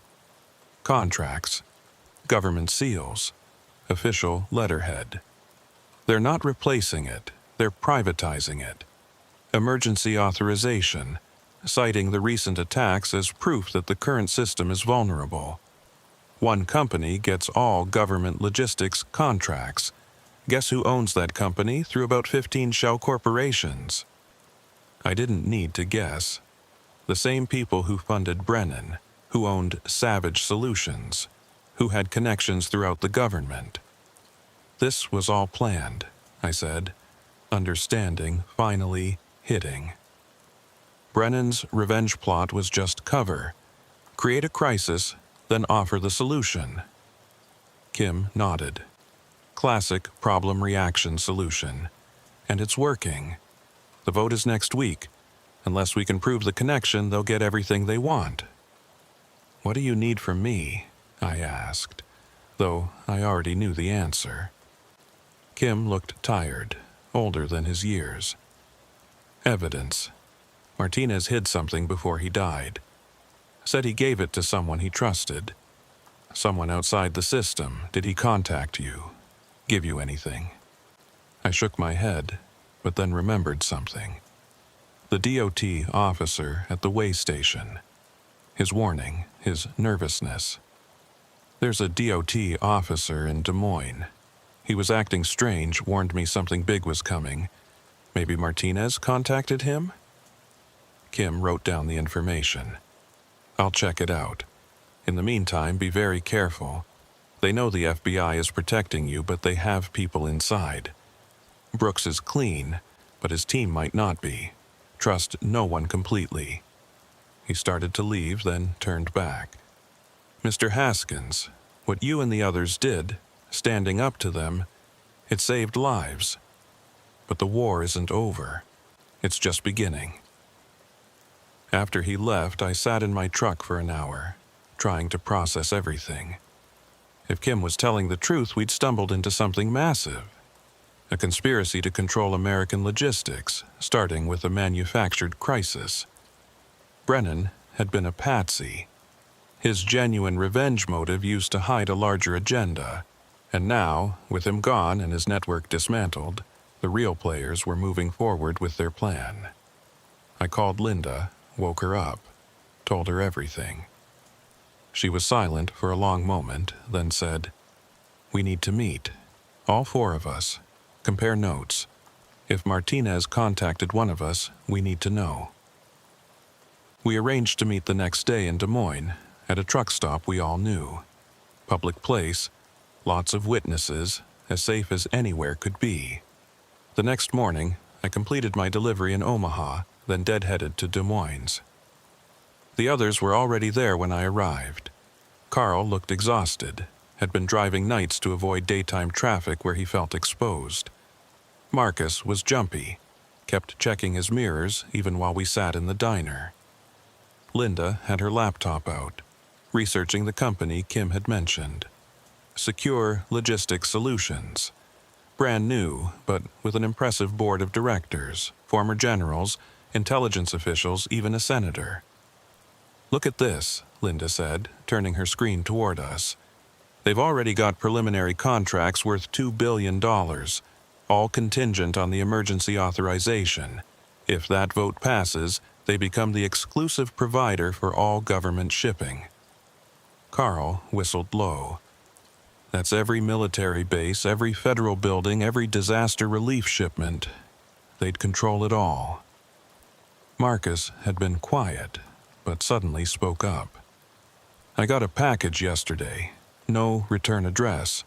Almost threw it away, thought it might be a bomb or something, but it was just a flash drive and a note." He pulled out a piece of paper. "It says Martinez trusted you. Don't let his death be in vain. The flash drive has encrypted files. I couldn't open them." We all stared at the flash drive. This could be the evidence Kim needed, or it could be a trap. Linda grabbed it, plugged it into her laptop with a USB isolator to prevent any malware from spreading. "It's definitely encrypted, military grade. We need someone with serious skills to crack this." I thought of Brooks, but Kim's warning echoed in my mind.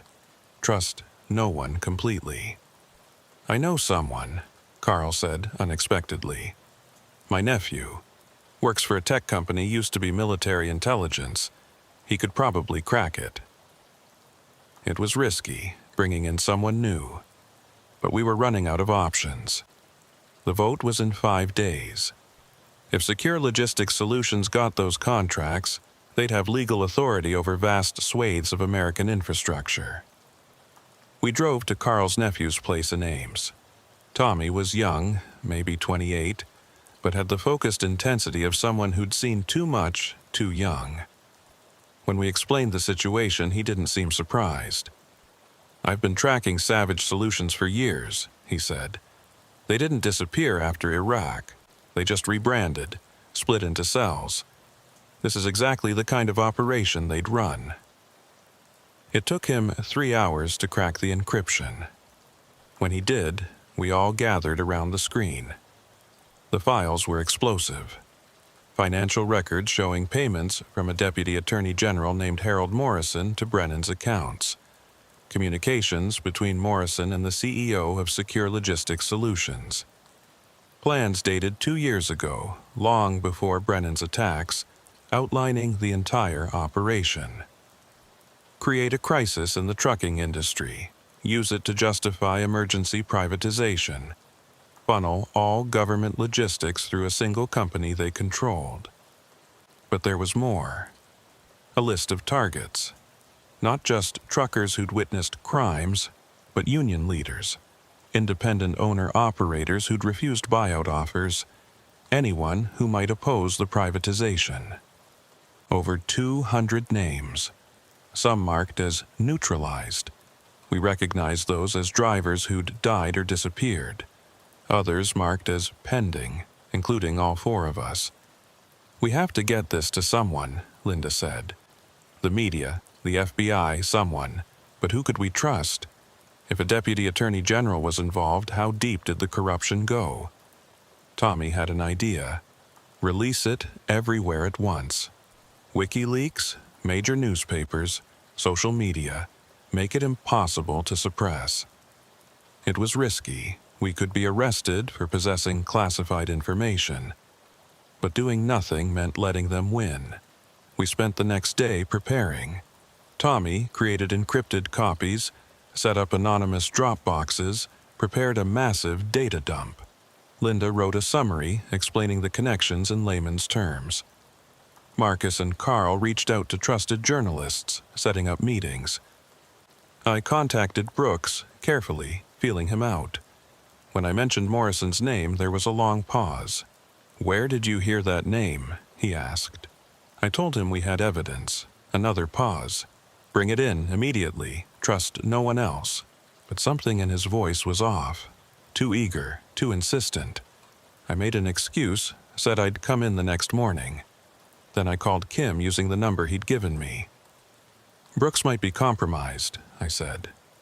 When I mentioned Morrison, he reacted strangely. Kim cursed. Morrison must have gotten to him, or threatened him. "Don't go to the FBI. We'll handle this another way." That night, everything went wrong at once. Carl's nephew's apartment was raided by men claiming to be federal agents, but they had no warrant, no proper identification. Tommy managed to escape out a window, but his computers were seized. Marcus was pulled over by state police, held for 3 hours on bogus charges, his truck searched. Linda's motel room was broken into while she was getting dinner, her laptop stolen. They were moving against us, trying to suppress the evidence. But we'd anticipated this. The real flash drive was with me, hidden in a false bottom of my coffee thermos. Tommy had uploaded the files to multiple cloud servers before the raid. Linda had printed hard copies, mailed them to journalists across the country. We'd scattered the evidence like seeds, hoping some would take root before they could stop us all. The next morning, the story broke simultaneously in 12 major newspapers. Conspiracy to privatize American logistics through manufactured crisis. Morrison's photo was on every news channel. Secure Logistics Solutions' stock price crashed. The emergency authorization vote was postponed pending investigation. We'd done it. We'd stopped them. But victory felt hollow. Within hours, Morrison was dead. Apparent suicide, though nobody believed it. Several board members of Secure Logistics Solutions fled the country. The company dissolved, its assets vanishing into offshore accounts. The real puppeteers, whoever they were, had cut their losses and disappeared. Just like with Brennan, we'd caught the front men but missed the architects. Brooks came to see me that evening. He looked broken. "Morrison had my daughter," he said quietly. "Kidnapped her 3 days ago. Said he'd kill her if I didn't help suppress any evidence that surfaced. His daughter had been released that morning, traumatized but alive. "I'm resigning," he said. "I compromised the investigation. Nearly let them win." I wanted to be angry, but I just felt tired. We were all victims in different ways. Agent Kim surfaced publicly 2 days later, testifying before Congress about the conspiracy. The investigation would continue for months, maybe years. Some people would go to prison. New security measures would be implemented. But we all knew it would happen again. Different players, different methods, same goal. Control the flow of goods, control the nation. Richard Brennan was found dead in Mexico 3 weeks later, shot in a motel room, surrounded by maps and photos of truckers, still planning something, even after everything had collapsed. Whether he was killed by his former partners or by law enforcement was never determined. Nora Caldwell got 25 years in federal prison. She smiled when they read the verdict, like she knew something we didn't. The 4 of us, me, Linda, Marcus, and Carl, we stayed in touch. Formed a kind of informal network, watching for signs of new threats. Other drivers joined us, creating a nationwide early warning system. If someone got followed too long, if someone was offered suspicious cargo, if someone noticed patterns, we'd know. We'd report it. We'd protect each other. I went back to driving full-time 6 months later. Sarah came out of protective custody, went back to her life, though she called me every day now. The highways looked the same, but I saw them differently. Every rest stop could be a surveillance point. Every way station could have compromised officers. Every vehicle following too long could be the start of something new. Late one night, hauling electronics from Denver to Kansas City, I stopped at a rest area in western Kansas. The same rest area where I'd first noticed the sedan following me all those months ago. It was empty except for one other truck. The driver was standing beside his rig, smoking, looking at the stars. He nodded as I walked past. "Quiet night," he said. "Yeah," I agreed, "for now." Because that's the truth about the road. It's never really quiet. There's always something moving in the darkness, always someone watching from the shadows. The conspiracy we'd exposed was just one of many.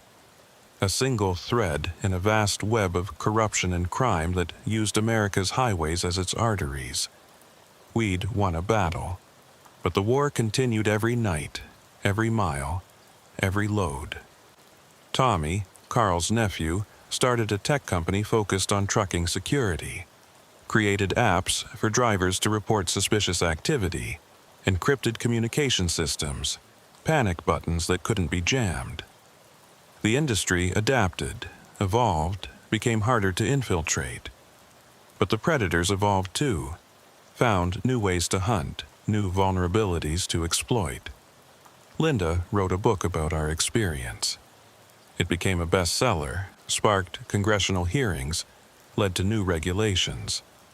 But she still drove nights, still watched her mirrors, still carried a gun she'd learned to use. Because writing about danger and living with it are two different things, and once you've been hunted, you never really stop looking over your shoulder. Marcus quit driving for a year, tried to work a normal job, couldn't stand it.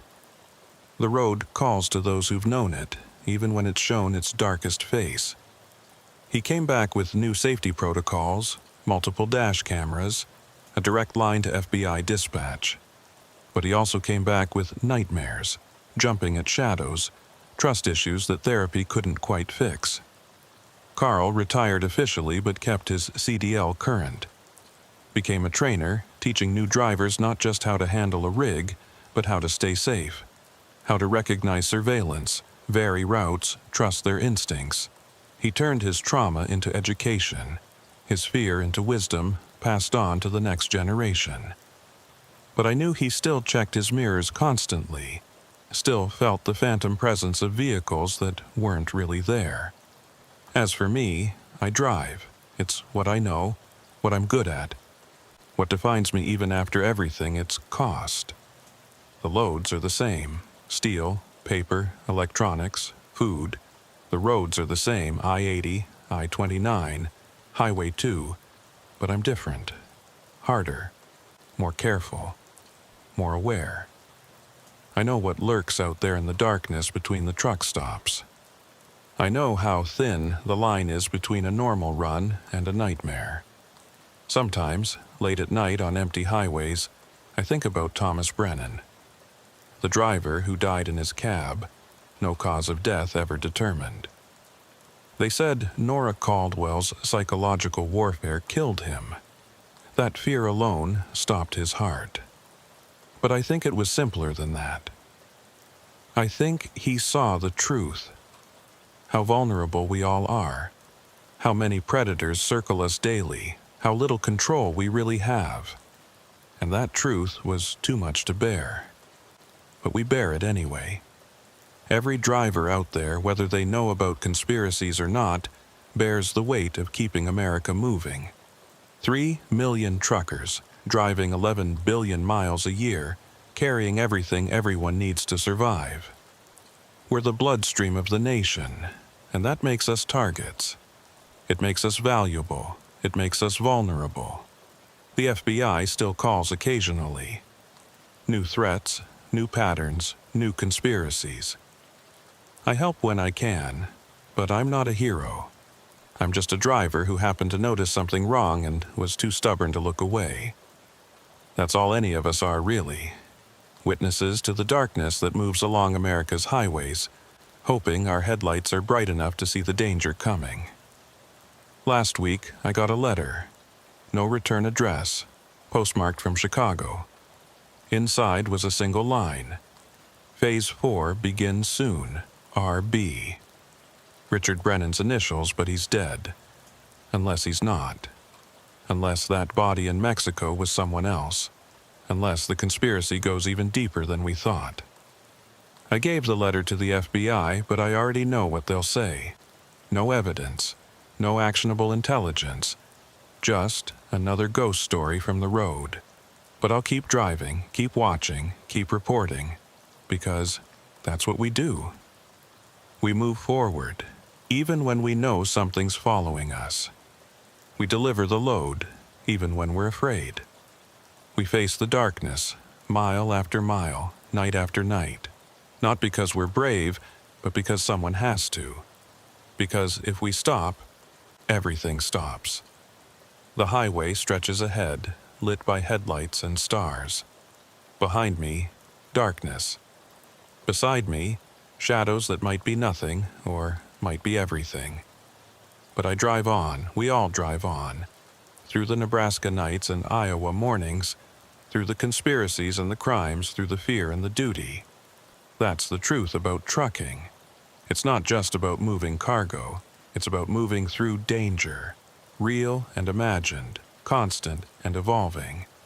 It's about being alone in a crowd, vulnerable in armor, hunted while hunting for the next mile, the next delivery, the next day of survival. It's about knowing that somewhere out there, someone's planning the next phase 4, the next collection, the next conspiracy. And we'll be ready, not because we're heroes, but because we're truckers. We've seen the worst the road has to offer, and we keep driving anyway. Through stalkers and conspiracies, through corruption and murder, through every dark mile between here and there. We deliver. We survive. We watch. Always watching.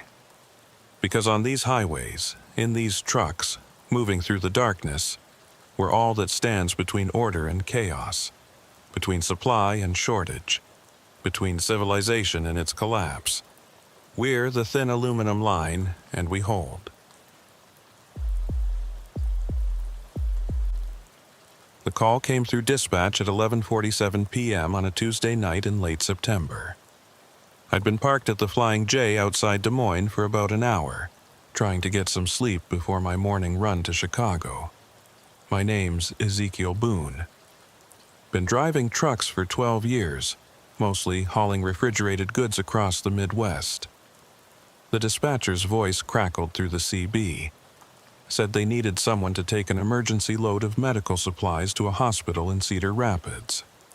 The original driver had called in sick. Double rate for the overnight run. I wasn't scheduled to drive until morning, but double rate was double rate. My daughter had college tuition coming up. Every extra dollar helped. I fired up the Peterbilt and headed to the warehouse on the south side of Des Moines. The loading dock was mostly dark except for a single bay with its lights on. A forklift was already moving pallets around when I backed in. The whole thing felt rushed. The dock supervisor, a thin guy with a clipboard, barely looked at me. Just pointed where to park and walked away. No small talk, no paperwork check, nothing. They loaded me up fast, too fast. Usually takes 40 minutes to properly secure a medical shipment. They did it in 15. I should have said something, but the supervisor had already disappeared inside. I did my own check. Made sure everything was strapped down tight. The manifest said insulin and antibiotics. Temperature-sensitive stuff. The reefer unit was already running, set to 36 degrees. Perfect. I pulled out of the dock at 12:23 a.m. The highway was empty except for a few long-haul rigs heading west. I-80 to I-380 should have been a 2-hour run. Simple. About 30 minutes in, just past Newton, I saw the first sign of trouble. A car on the shoulder. Hazards flashing. Silver Honda Civic, maybe 10 years old. The hood was up. I've been driving long enough to know you don't stop for strangers at night. Not on empty stretches of Iowa highway. Too many stories. Too many drivers who stopped to help and never made it to their destination. But as I passed, I saw her. A woman standing behind the car. Young, maybe mid-20s. Dark hair pulled back in a ponytail. She wasn't waving her arms or trying to flag me down. Just standing there, arms wrapped around herself. She looked scared. I kept driving. Made it another half-mile before the guilt hit. The temperature was dropping into the 40s. She was wearing just a light jacket, no other cars in sight. I grabbed the CB. Breaker, breaker, this is westbound at mile marker 168. Got a disabled vehicle, silver Honda, female driver. Anyone else seeing this? Nothing but static. I slowed down, found a wide spot to turn around. Told myself I'd just check on her, maybe call highway patrol. I wouldn't even get out of the truck. When I pulled up behind her car, she was still standing in the same spot. Hadn't moved an inch. The headlights lit her up, and I could see she'd been crying. Mascara streaked down her cheeks. I rolled down the passenger window. "You okay, miss?" She walked closer, not too close. Stayed about 10 feet back. "My phone's dead. Car just died. Won't start." Her voice was shaky. She kept looking over her shoulder at the darkness beyond the highway. "I can call highway patrol for you," I said. "Please, I've been here for an hour. Nobody's stopped." I reached for my phone. No signal. Typical for this stretch. The CB might reach someone, but dispatch was probably the best bet. I radioed in, gave them the location, asked them to send help. "They'll send someone," I told her. "Should be here in 20-30 minutes." She nodded, but didn't look relieved. If anything, she looked more scared. Can you wait with me, please? I don't want to be alone out here." Every instinct told me to drive away, but she looked genuinely terrified. And I had a daughter about her age. If she was broken down on a dark highway, I'd want someone to stay with her. "I'll pull up in front of your car," I said. "Keep my lights on so people can see you." I moved the rig forward, parked about 30 feet ahead of her Honda, kept the engine running, lights on. I could see her in my mirrors, standing by her car. 5 minutes passed. 10. She hadn't moved, just stood there hugging herself. Then I saw the headlights approaching from behind, moving slow. Too slow for normal traffic. The vehicle pulled up behind the Honda, Not highway patrol. A pickup truck.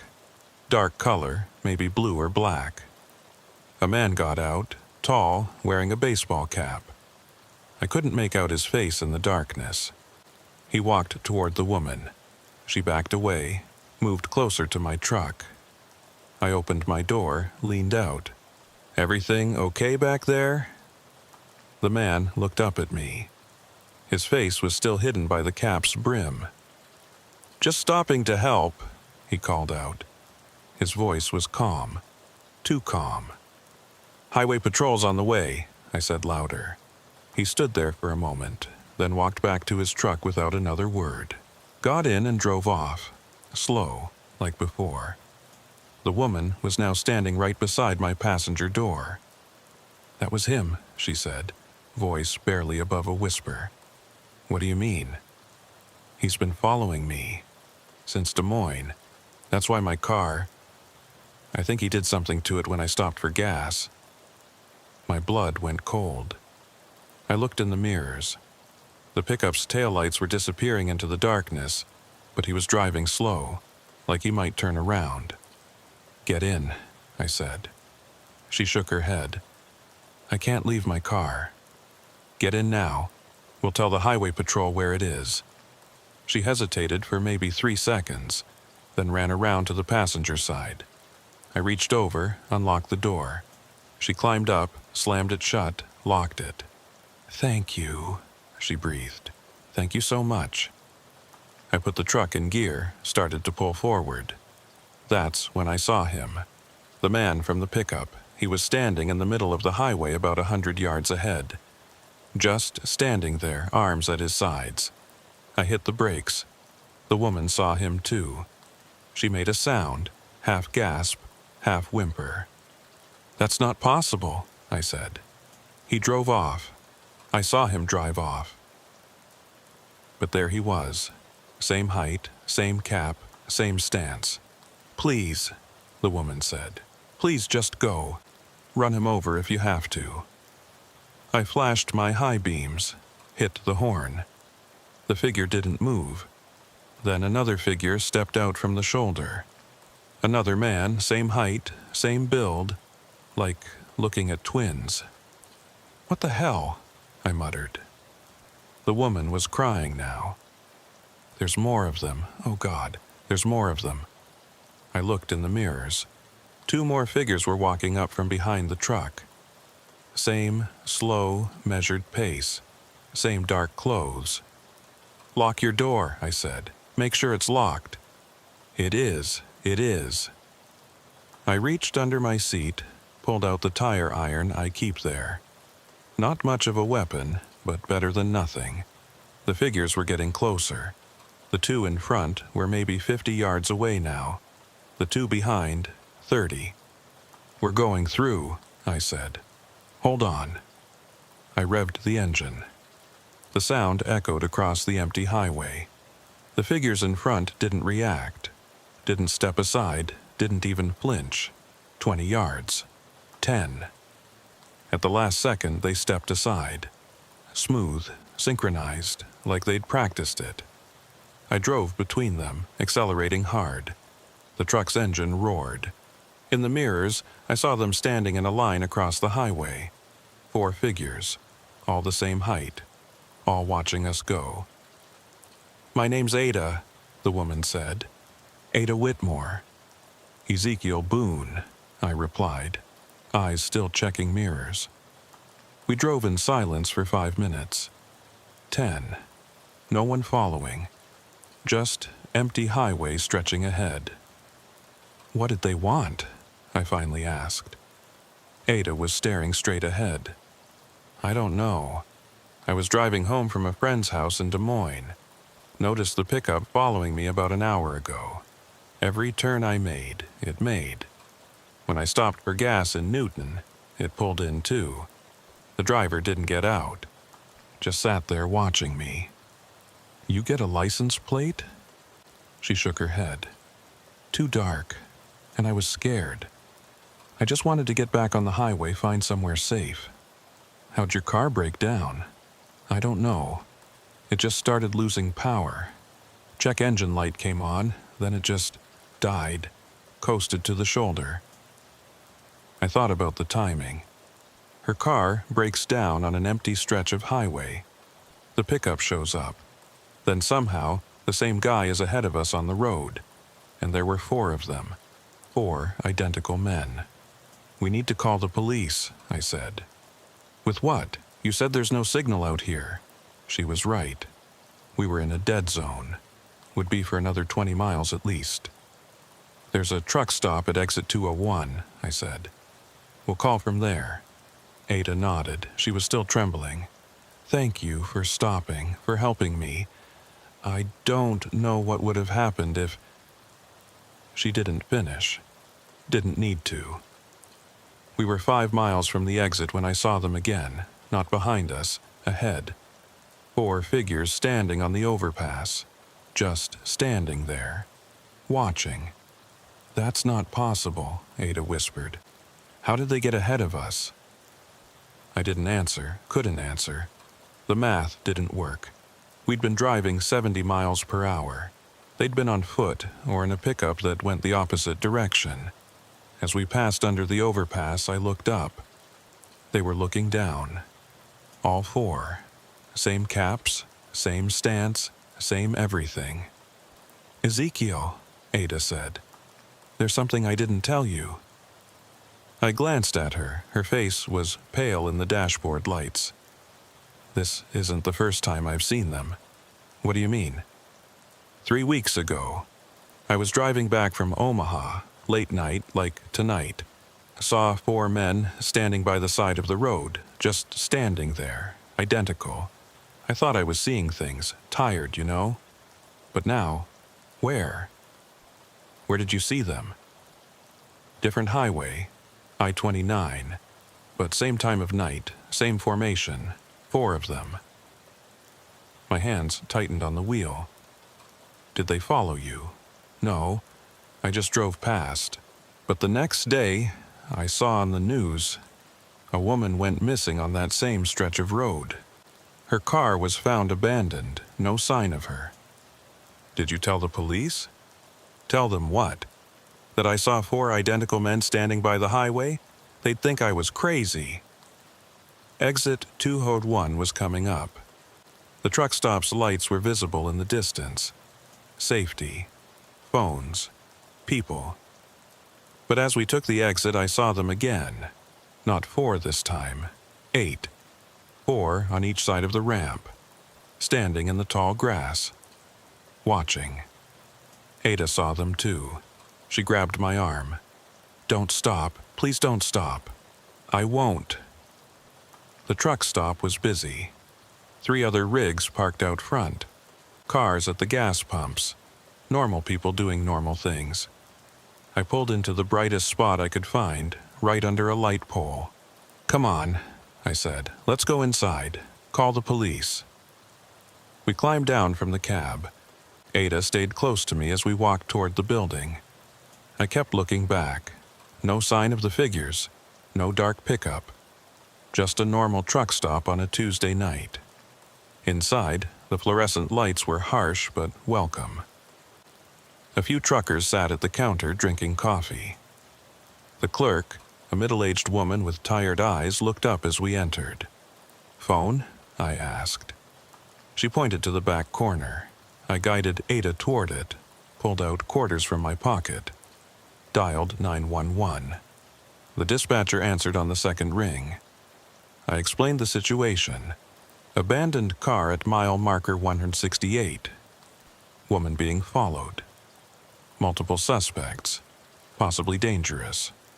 We'll send units to check the vehicle, the dispatcher said. Are you and the woman safe now? Yeah, we're at the Flying Wings truck stop. Exit 201. Stay there. An officer will come to take your statements. I hung up, turned to Ada. They're sending someone. She nodded, but she was looking past me, at the window. Her face went white. I turned around. They were standing in the parking lot, all 8 of them, spread out in a line, just beyond the lights, watching. They followed us, Ada whispered. A trucker at the counter turned to look where we were staring. What are you folks looking at? You don't see them? I asked. 8 men, standing out there. The trucker squinted. Don't see nobody. I looked again. They were still there, clear as day to me. But the trucker was shaking his head, turning back to his coffee. We see them, Ada said quietly, but no one else does. That's impossible. Is it? Everything about this is impossible. One of the figures took a step forward, into the light, and for the first time I saw his face clearly. It wasn't a face. It was a blank. Smooth skin where features should be. No eyes, no nose, no mouth, just flesh. Ada made a choking sound. We need to leave now. The police are coming. They won't see them. No one else can see them. We need to go. But go where? My truck was outside. They were outside. We were trapped. The clerk was watching us now. You folks okay? Yeah, I lied. Just tired, long night. She nodded, went back to her magazine. I looked out the window again. The figures hadn't moved. Still in their line, still watching with faces that couldn't watch. There's a back door, Ada said.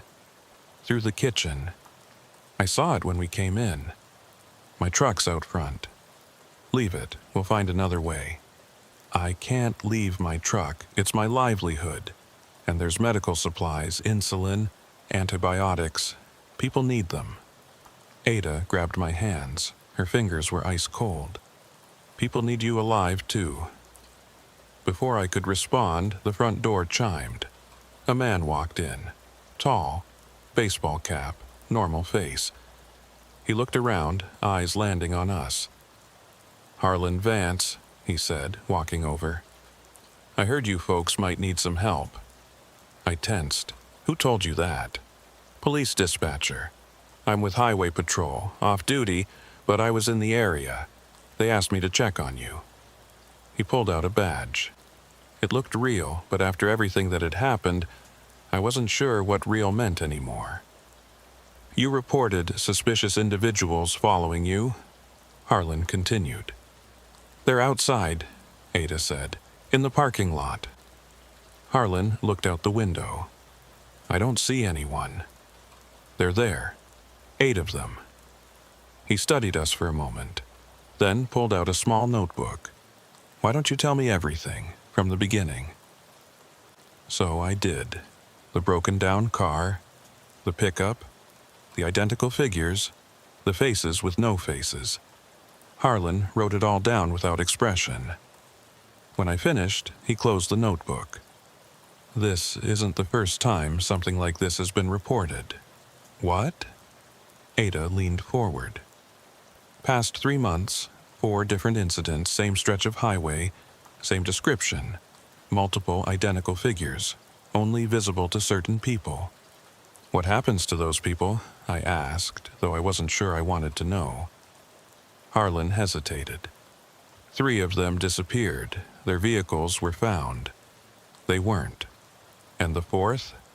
Committed suicide a week later. Left a note saying they never stopped watching. Ada's hand found mine under the table. What are they? She asked. I don't know. No one knows. But there's a pattern. They only appear to people who are alone or in pairs. Never to groups, and they seem to focus on specific individuals. Why us? I don't know that either. But I know you're not safe here. I looked out the window. The figures were still there, but now they were closer. Standing at the edge of the parking lot lights. They're moving, I said. Harlan looked. I still don't see them, but I believe you. We need to get you somewhere safe, somewhere public. Lots of people. Where? There's a 24-hour Walmart in Cedar Rapids, always crowded. Security cameras everywhere. If these things don't like groups, that's our best bet. That's where I was heading anyway, I said, with the medical supplies. Then we go together. I'll escort you. Stay close to my vehicle. We stood up. The clerk looked over again. Everything all right?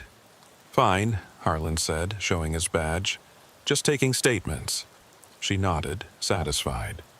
Harlan turned to us. Walk between me and the building. Don't look at them. Don't acknowledge them. Just walk to my car. What about my truck? We'll come back for it, with backup, during daylight. I didn't like it, but Ada was right. The truck was just metal and cargo. Our lives were worth more. We walked out together. Harlan in front, me and Ada behind. I could feel them watching. 8 blank faces turning to track our movement. Harlan's car was unmarked Crown Victoria. Police interceptor. He opened the back door for us. Get in, lock the doors. We scrambled inside. Harlan got in the driver's seat, started the engine. They're moving, Ada said. She was right. The figures were walking toward us. Slow, measured, synchronized. Harlan put the car in reverse. Hold on. He backed up fast, spun the wheel, shifted to drive. The figures kept coming. Walking faster now, still synchronized. Go! Ada shouted. Harlan floored it. We shot out of the parking lot, tires squealing. I looked back. The figures had stopped at the edge of the lot, standing in their line again. Watching. Jesus Christ, I muttered. They won't follow, Harlan said. They never follow into populated areas. How do you know? Experience. I've been tracking these things for 6 months, ever since the first disappearance. And no one else knows about them? My superiors think I'm chasing shadows. The FBI won't touch it without physical evidence. And how do you provide evidence of something only certain people can see? We drove in silence for a few minutes. The highway was empty. No other cars, no figures. Just darkness and our headlights cutting through it. What do they want? Ada asked. I don't know. The survivor, the one who killed himself, he said they talked to him. In his dreams. Showed him things. What things? He wouldn't say, just kept repeating, they're collectors, they're collecting. Collecting what? Harlan glanced at us in the rearview mirror. People, I think, specific people. For what purpose, I don't know. Cedar Rapids appeared ahead. Lights of the city. Safety, maybe. The Walmart's just off the highway, Harlan said. We'll stay there until morning. I'll call for backup, real backup, people I trust. And then what? I asked. Then we figure out why they chose you two, and how to make them stop. But even as he said it, I knew it wouldn't be that simple. These things, whatever they were, they'd marked us, and they were patient. As we took the exit for Cedar Rapids, I saw them one more time. Not 8 now, dozens. Standing along both sides of the highway, all identical, all watching. Ada saw them too. She squeezed my hand so hard it hurt. They're growing in number, she whispered. Harlan pushed the speedometer to 80. Don't look at them. Don't give them power. Power? Attention, focus, fear, whatever fuels them. The Walmart parking lot was bright and busy despite the late hour. People loading groceries, employees collecting carts, normal life happening. We parked near the entrance, got out quickly, walked inside together. The fluorescent lights were overwhelming after the darkness. Muzak played overhead. A greeter nodded at us. We'll be safe here, Harlan said. They won't come inside. You sure? No, but it's the best option we have. We found a bench near the customer service desk. Sat down. Ada was still trembling. I need to call someone, she said. Let them know I'm okay. Not yet, Harlan said. We don't know how they track people. Phone calls might be a trigger. That's insane. Everything about this is insane, but we have to be careful. An hour passed, then 2. No sign of the figures. Just normal Walmart chaos. People shopping, employees stocking, life continuing. Around 4 a.m., exhaustion hit. Ada was dozing on my shoulder. Harlan was still alert, watching everyone who came through the doors. "You should rest," he said. "I'll keep watch." I can't. Every time I close my eyes, I see those faces. Those non-faces. I know, but you need strength for what comes next. Which is what? He was quiet for a moment, then running, hiding, or fighting. Those are the only options with these things. How do you fight something that isn't really there? By finding out why they chose you. There's always a reason, a connection. Something that makes certain people visible to them. What kind of connection? I don't know. But the 4 victims, they all had something in common. What? They'd all seen something they weren't supposed to see. Different things at different times, but each had witnessed something that was meant to stay hidden. I thought about it. Had I seen something?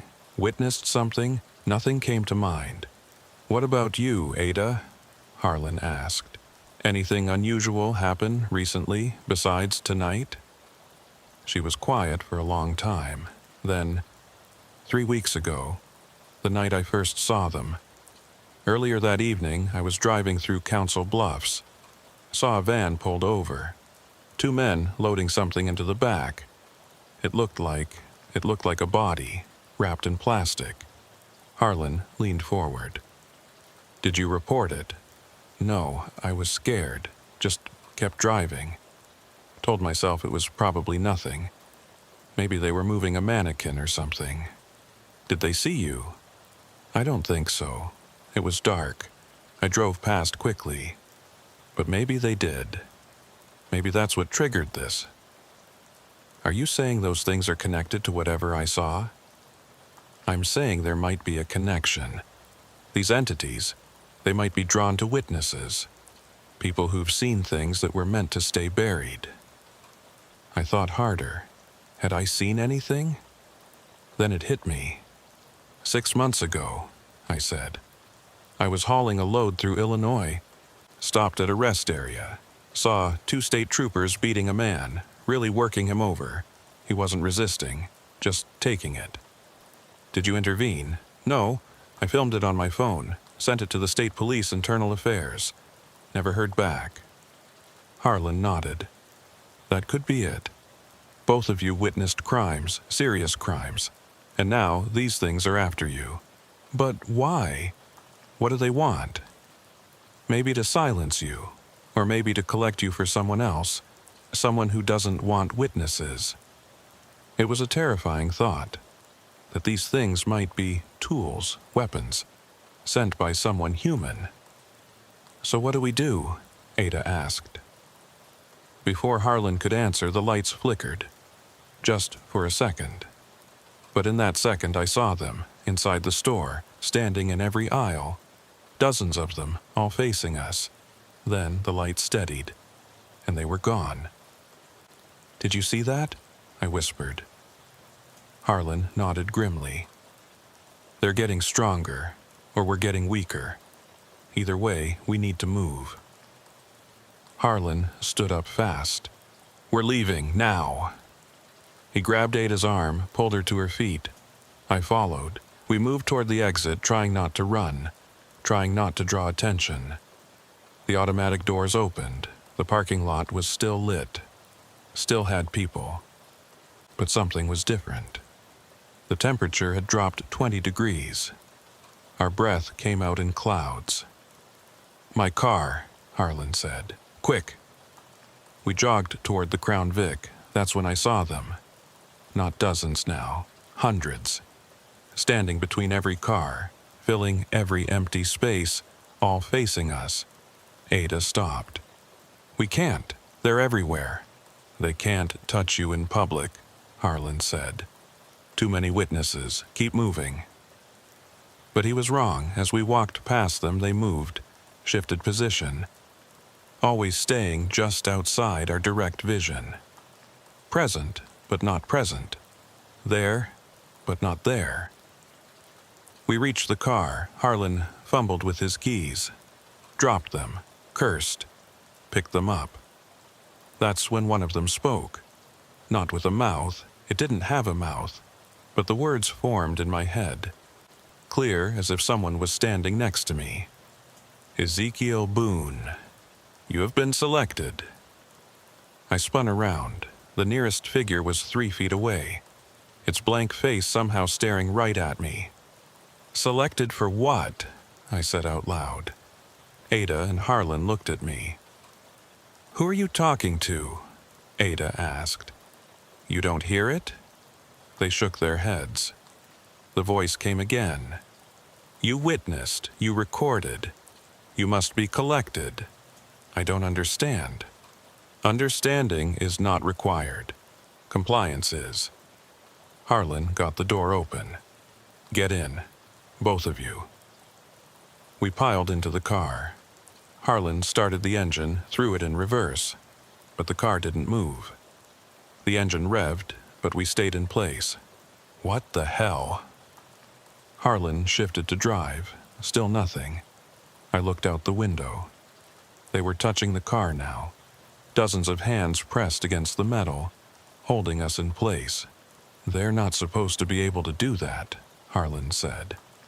They're not supposed to be physical. The voice in my head again. Rules change, power grows, collection must be completed. What do you want? I shouted. You and the woman. Witnesses must be removed. Removed where? Where testimony cannot reach. Where evidence cannot exist. Ada was crying now. What's happening? What are they saying? I turned to her. They want us because we witnessed crimes. They're going to take us somewhere.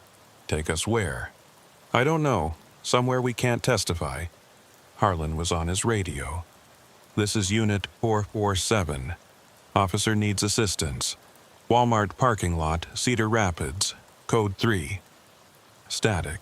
Then, Unit 447, this is dispatch. What's the nature of the emergency? Multiple suspects. Attempted kidnapping. Send backup now. Copy that. Units en route. But I knew it wouldn't matter. They wouldn't see the figures. They'd find 3 crazy people in a car, claiming invisible men were attacking them.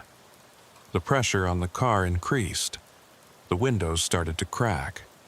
Spider web patterns spreading across the glass. We need to get out, I said. And go where? Harlan asked. Inside, back to the store, more people. They were inside too. But they didn't touch us there. Maybe they can't. Maybe there's a limit. The rear window shattered. Cold air rushed in, and with it the smell, like ozone, like the air before a lightning strike. Out! Now! Harlan shouted. We burst out of the car simultaneously. The figures stepped back, creating a path. Not to safety, to the edge of the parking lot, to the darkness beyond. They're hurting us, Ada said. She was right. Every direction except one was blocked. They wanted us to go into the field behind the Walmart, into the darkness. We stay together, Harlan said, no matter what. We backed towards the store. The figures followed, moving in perfect unison, like a single organism with hundreds of bodies. The automatic doors opened behind us. We stumbled inside. The greeter, an elderly man, looked concerned. You folks all right? Call security, Harlan said, showing his badge, and lock the doors. I can't lock them, they're automatic. Then shut them down. Emergency override. The greeter hesitated, then reached for his walkie-talkie. But before he could speak, the lights went out. Complete darkness. Screams from somewhere in the store. Emergency lighting kicked in a second later, bathing everything in red. They were inside now. All of them. Standing in every aisle, on every shelf. Some on the ceiling, defying gravity. Customers were running. But they weren't running from the figures. They couldn't see them. They were running from the darkness, the sudden power failure. "This way," Harlan said. He led us toward the back of the store, through the electronics section, past the pharmacy. The figures followed, not walking, gliding, their feet not quite touching the floor. We reached the employee area, double doors marked "Employees Only." Harlan kicked them open. A hallway stretched beyond, offices on one side, storage rooms on the other. "Where are we going?" Ada asked. "Loading dock. There'll be trucks, we can hide in one." But when we reached the loading area, it was empty. No trucks. Just a vast concrete space with closed bay doors. "Shit," Harlan muttered. The figures poured through the doorway behind us, spreading out, surrounding us, no escape now. The voice in my head was louder now. Multiple voices, all saying the same thing. "Collection time! Collection time! Collection time!" I covered my ears, but it didn't help. The voices were inside. Ada grabbed my arm. "Ezekiel, look!" She was pointing at the wall. There was a door I hadn't noticed, small, marked "Maintenance." "Go," Harlan said. "I'll hold them." "How? You can't even see them." "I don't need to see them." He pulled out his gun. "I just need to slow them down. Bullets won't work on them." "Maybe not, but they'll work on me. And if I'm dead, I can't be collected." "That's insane. Everything about this is insane." He looked at us. "Go. Find help. Real help. Someone who understands these things. Harlan, go!" We ran for the maintenance store. Behind us, I heard Harlan's gunfire. Once, twice, then silence. The door led to a narrow stairwell going down. Basement level. We descended into darkness, feeling our way along the wall. At the bottom, another door. I pushed it open. Beyond was a tunnel, concrete walls, pipes running along the ceiling. Emergency lights every 20 feet. "Service tunnel," I said, "connects to other buildings." We ran. Our footsteps echoed off the walls. Behind us I could hear them. Not footsteps. That gliding sound. Getting closer. The tunnel branched, left and right. We went left. Another branch, right this time. Trying to lose them in the maze, but they were in my head now. The voices. "You cannot escape. Collection is inevitable." Ada was struggling to keep up. "I can't. I need to stop."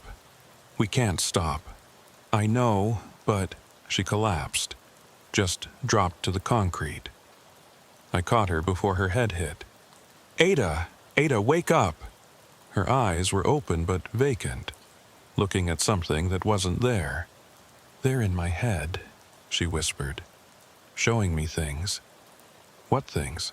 "The van, the body. It wasn't the first. There were others. So many others. And they knew I saw. They've always known." I picked her up. She was light. Too light.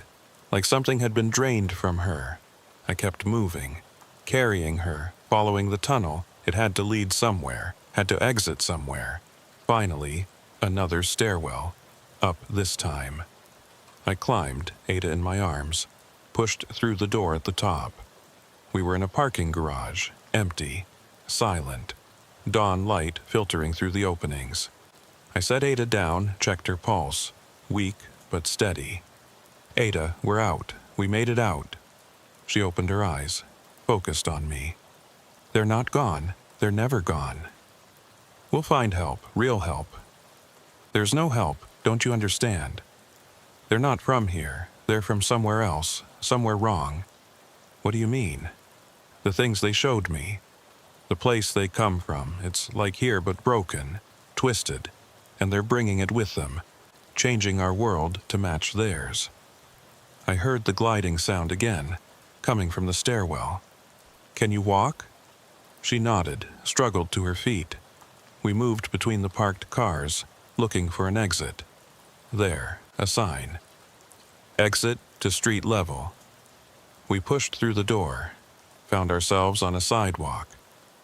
Downtown Cedar Rapids, early morning, people heading to work, normal life happening. "We need to find a police station," I said. "They won't believe us. Then a hospital. You need medical attention."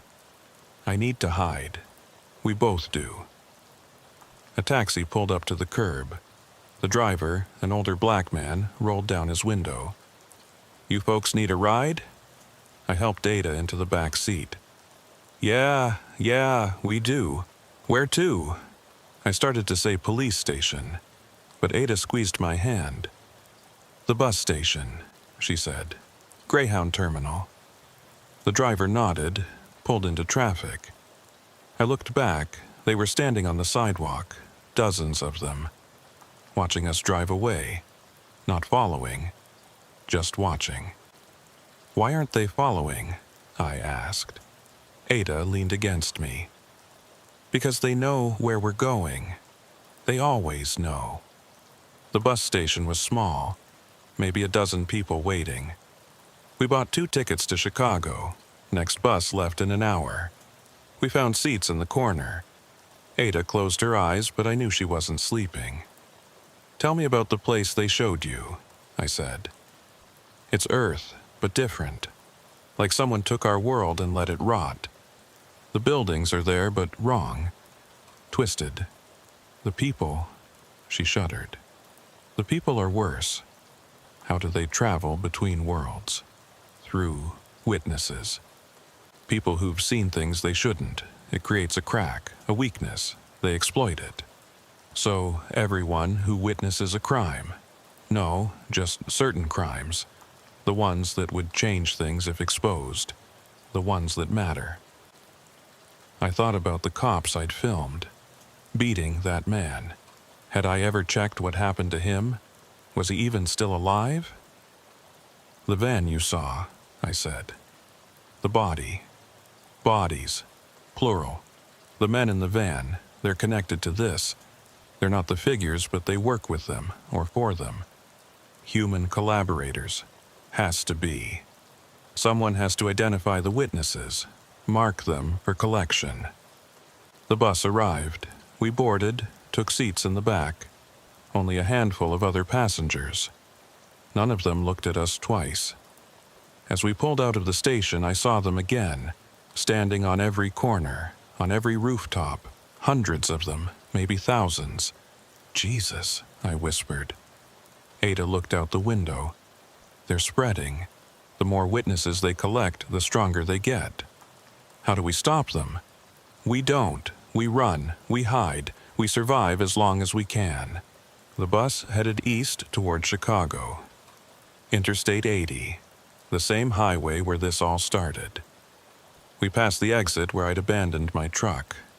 Probably still there, with the medical supplies that never made it to Cedar Rapids. "I'm sorry," Ada said. "For what?" "For getting you involved. If you hadn't stopped to help me, you'd be gone, collected, whatever that means. Maybe that would have been better." "Don't say that." She was quiet for a long moment. Then, "The cop, Harlan. Do you think he's dead?" "I don't know. He saved us." "Yeah, he did. But I wasn't sure we were saved. Just delayed. The figures were still out there, still watching, still waiting."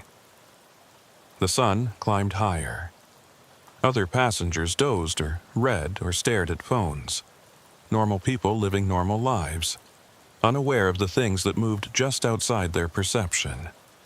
We were an hour outside Chicago when Ada grabbed my arm, hard. "Something's wrong." I looked around. The other passengers were all turned toward us, all of them, staring with vacant eyes. "No," I breathed. They stood up in unison, moved toward us with that same gliding motion. The bus driver looked in the mirror.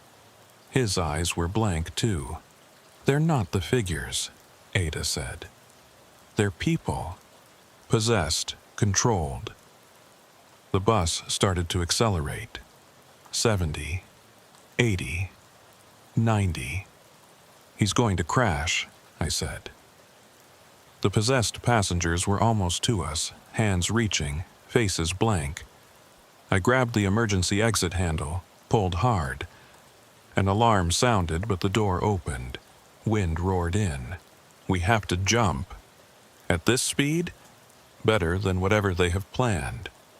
Ada looked at the possessed passengers, then at the open door, the highway racing past.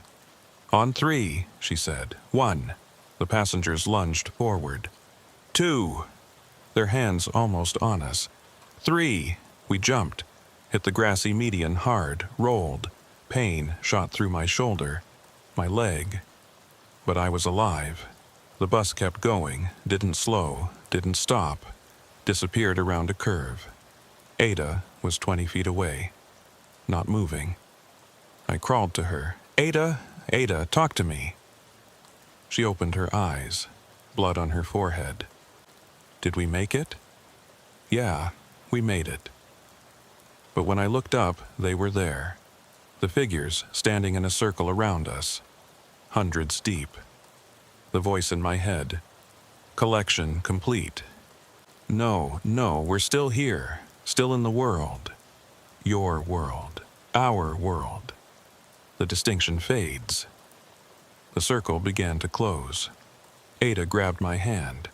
I'm sorry, Ezekiel. Don't be. I saw my parents in the visions. They're already there, in that other place. Maybe we'll find them. Maybe. The figures were close now, close enough to touch. And then they did. The world shifted. Colors inverted. Sounds became visible. Light became dark. We were still on the highway. But it was wrong. The asphalt was breathing. The sky was the color of old blood.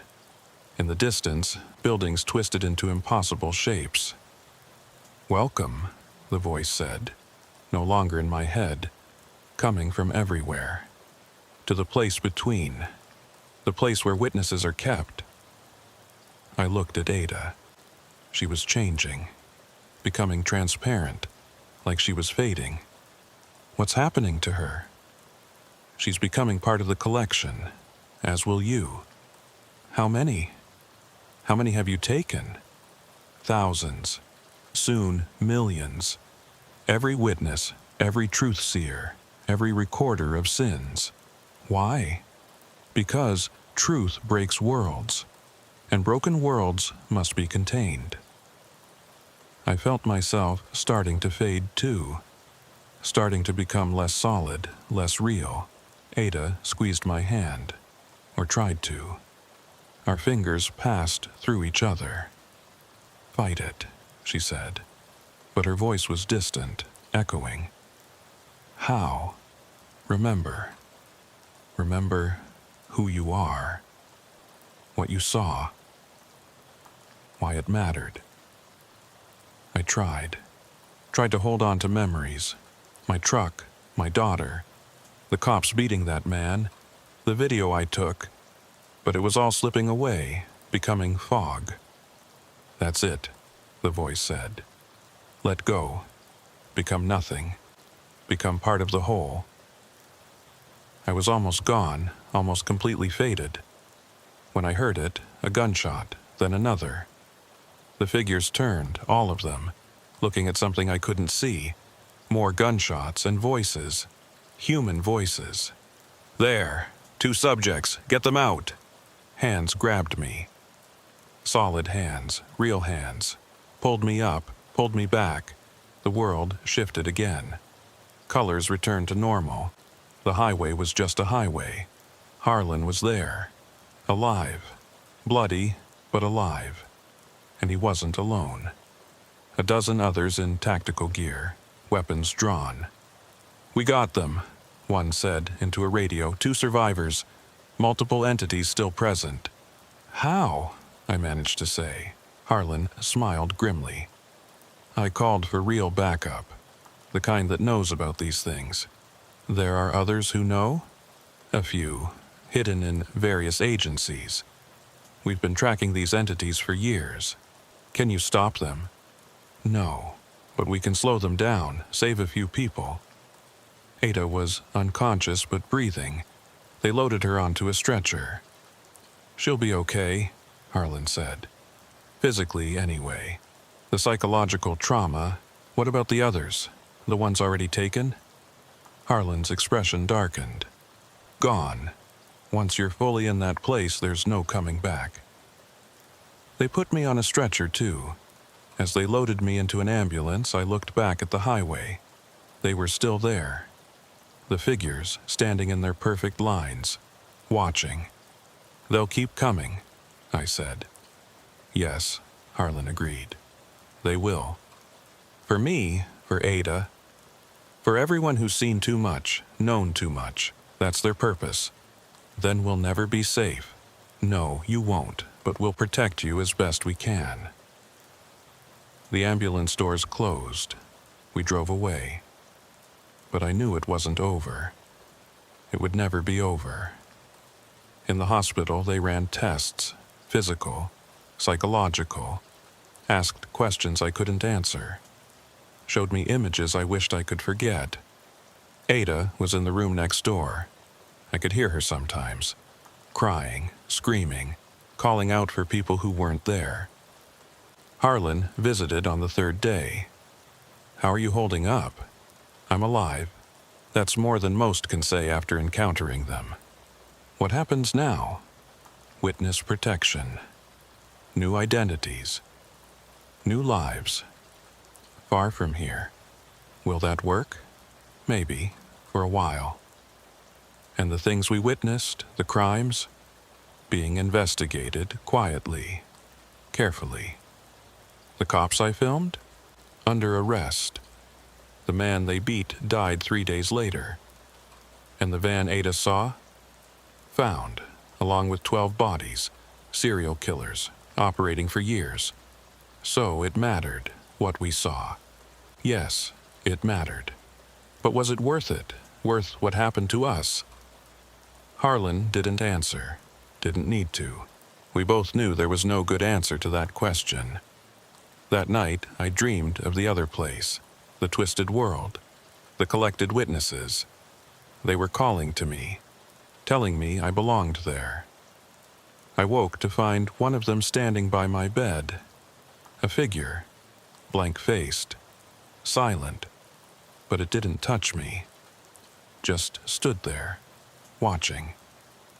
"You can't take me," I said. "Not anymore." It tilted its head, then faded away. But I knew it would be back. They always came back. The next morning, they moved us. Black SUVs, tinted windows. No explanation of where we were going. Ada was quiet during the drive. Stared out the window at the passing landscape. "Do you still see them?" I asked. "Sometimes, at the edge of things, waiting. Me too." Harlan says it'll fade, the connection. "Do you believe him?" She turned to me. Her eyes were older now, haunted. "No. I think once you've seen that place, you never stop seeing it." We drove for hours. Through states I didn't recognize. Finally stopped at a small house, middle of nowhere, surrounded by fields. "Your new home," Harlan said. "For now. For how long? Until it's safe. It'll never be safe. Then for as long as we can manage." The house was simple. 2 bedrooms, kitchen, living room. Everything we needed, nothing we wanted. "There are cameras," Harlan explained. "Motion sensors, panic buttons.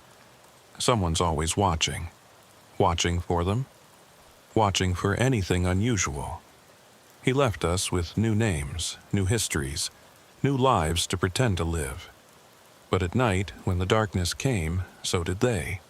Standing in the fields, circles within circles, hundreds, thousands. 3 weeks passed in that house. 3 weeks of pretending to be someone else. Someone named David Mills. Ada was Sarah Mills. My wife, according to the paperwork. We didn't talk about what happened, not during the day, but at night, we'd sit by the window and watch them, the figures. They never came closer than the edge of the property, like there was an invisible barrier. Maybe the sensors keep them back, Ada said one night. Maybe. Or maybe they're just waiting for the right moment. She was healing.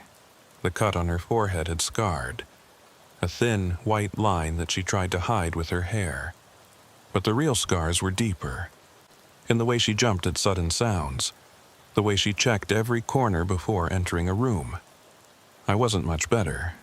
Hadn't slept more than 3 hours straight since we arrived. Every time I closed my eyes, I was back in that other place.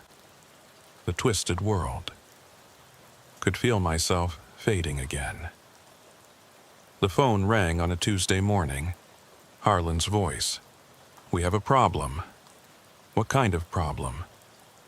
3 more witnesses have been taken. Same pattern, same entities. Where? Nebraska, Minnesota, Wisconsin. They're spreading out from Iowa. Like a virus. Exactly like a virus.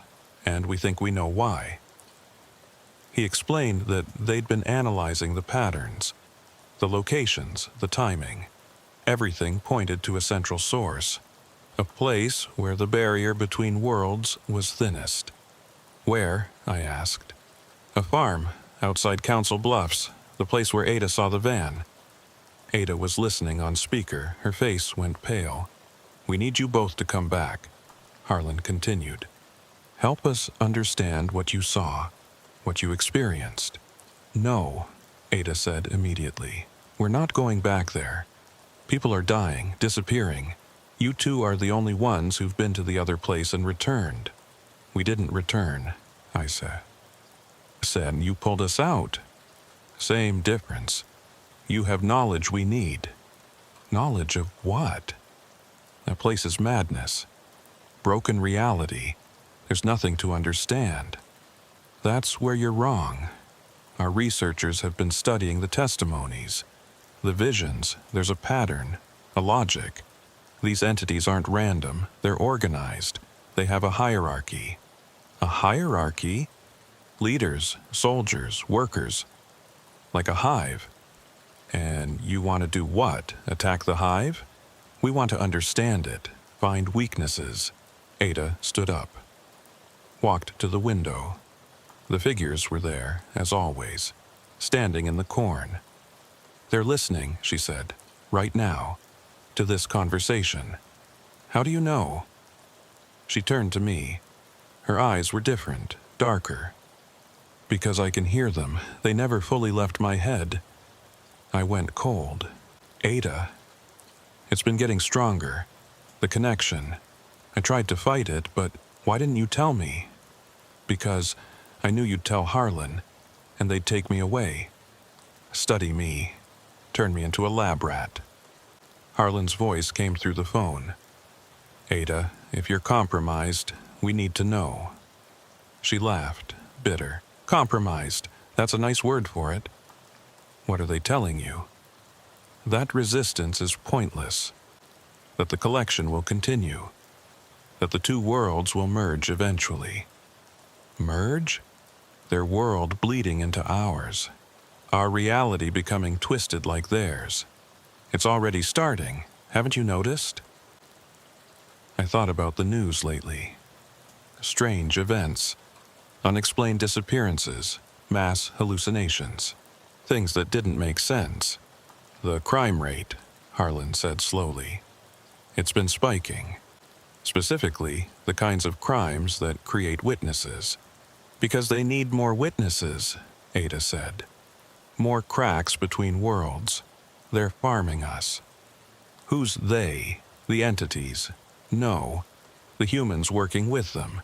The ones in the van. There are more of them, lots more. Creating situations that require witnesses. A conspiracy. A cultivation. They're preparing Earth for harvest." The phone was silent for a long moment. Then Harlan said, "We need to stop this." "You can't stop it," Ada said. "It's too late. Too many cracks. Too many witnesses taken. We have to try. Then you'll end up like us." or worse. But I could hear it in Harlan's voice, the determination, the desperation.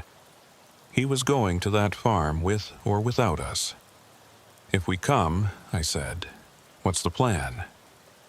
We have a team, special ops, people who've dealt with anomalies before. We go in, investigate, gather intelligence, and if the entities are there, we have weapons, experimental, designed to disrupt their frequency.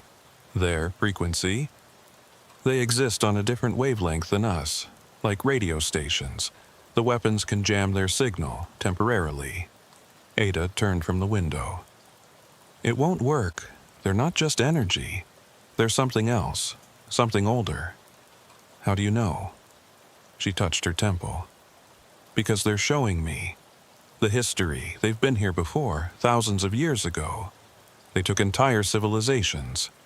What happened to those civilizations? Gone. Collected. Stored in that other place. Still conscious.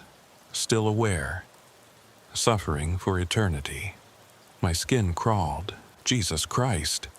We leave in 6 hours, Harlan said. Be ready. He hung up.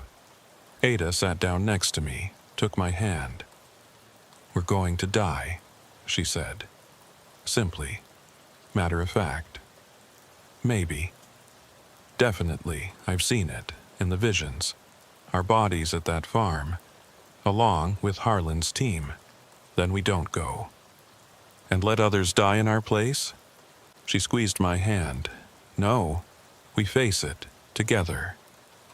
Ada, I'm tired of running, tired of hiding, tired of pretending these new names mean something.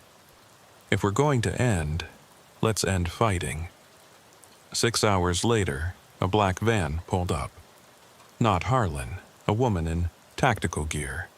Short, muscular, scars on her neck. I'm Bishop, she said. I'll be your escort. Where's Harlan? Already at the staging area. Get in. The van had no windows in the back. We sat on benches, surrounded by equipment I didn't recognize. Weapons that looked more like scientific instruments than guns. You've done this before, I said to Bishop. Done what? Fought these things. Not these specifically, but similar entities, reality bleeders, we call them. Reality bleeders? Things that shouldn't exist in our dimension but do, usually because someone was stupid enough to invite them in. No one invited these things. Someone did. Maybe not intentionally, but every witness who sees something they shouldn't, they create an invitation, a crack. So it's our fault? It's nobody's fault. It's everybody's fault. It's the nature of reality. Too much truth breaks the world. Ada laughed, dark. Too much truth. You find that funny? I find it ironic. We're being punished for seeing the truth. Not punished. Collected. There's a difference. Is there? Bishop didn't answer. We drove for 3 hours. Finally stopped. When the doors opened, we were at an abandoned truck stop. I recognized it. The same one where I'd first stopped that night. Where this all began. Why here? I asked. Central location, Bishop said. And appropriate, don't you think? Harlan was there with a team of 8 others, all in black tactical gear, all carrying those strange weapons. Thank you for coming, he said. Like we had a choice, Ada muttered. There's always a choice. You chose to help, that matters. He led us to a command vehicle. Inside, monitors showed aerial views of a farm. The van location. It looked normal from above. House, barn, fields. Thermal imaging shows no human presence, a technician said. But there are anomalies. What kind of anomalies? Cold spots. Dozens of them. Moving in patterns. The entities. Even on thermal, they were wrong. We go in at midnight, Harlan said. 2 teams. Bishop leads Alpha Team to the barn. I take Beta team to the house. You two stay in the command vehicle. No, Ada said. We need to be there. It's too dangerous. Everything's dangerous now, but we have a connection to them. We might be able to communicate. Or they might take you immediately. They haven't yet, even though they could have. They want something else from us. What? Ada looked at me, then back at Harlan. They want us to witness the merge, the moment when the two worlds become one. We're supposed to be their historians. How do you know this? She touched her temple again. They tell me. Constantly. It's why they haven't collected us yet. We're special. The first successful returns from the other place. Then you definitely can't go. You're compromised. I'm informed. There's a difference. And that information might save your team. Harlan considered, then nodded. You stay with me. Both of you, close. Midnight came too fast. We suited up in protective gear that felt worthless against entities that could walk through walls. The weapons were heavy, humming with Air's energy. Remember, Bishop said to her team, these things react to fear. Stay calm, stay focused, and whatever you see in there, don't trust it. We moved across the dark field. No moon, just stars and the faint green glow of night vision goggles. The farm was silent. No insects, no wind, like the world was holding its breath. Alpha team peeled off toward the barn. Beta team continued to the house. Me, Ada, and Harlan brought up the rear. The front door was open, not forced, just open, inviting. We entered, swept the rooms with weapons raised, empty, but not abandoned. Furniture still in place, pictures on the walls, a family, parents, 3 kids, all smiling.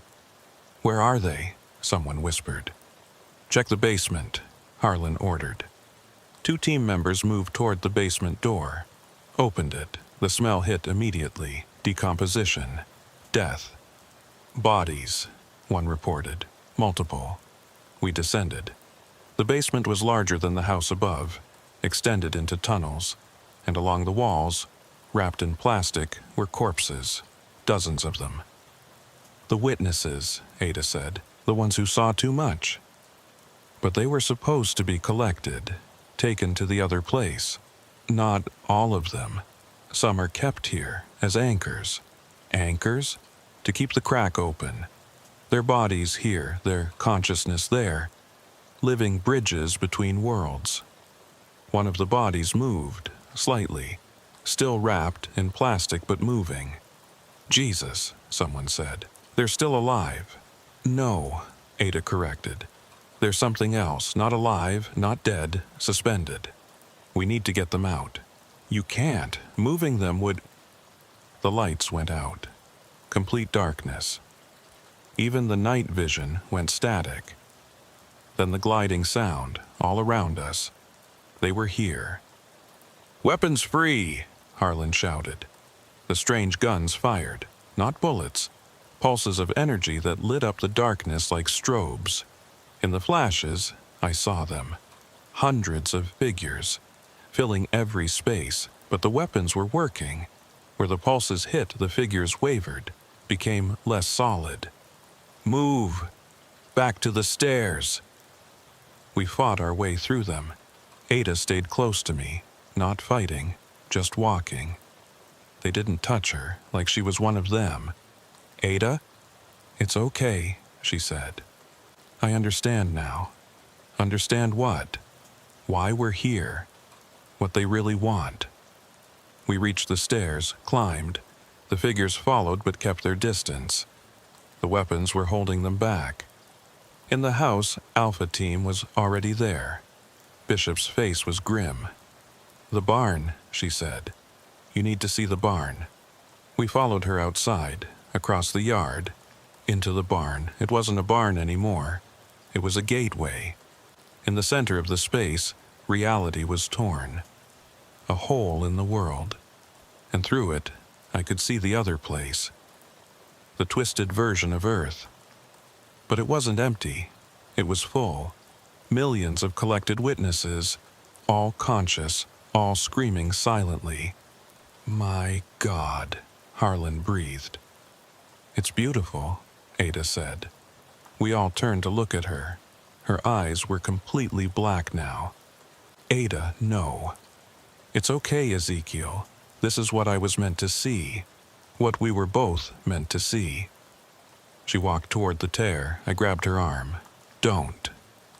She smiled, sad. I have to. It's the only way to close it.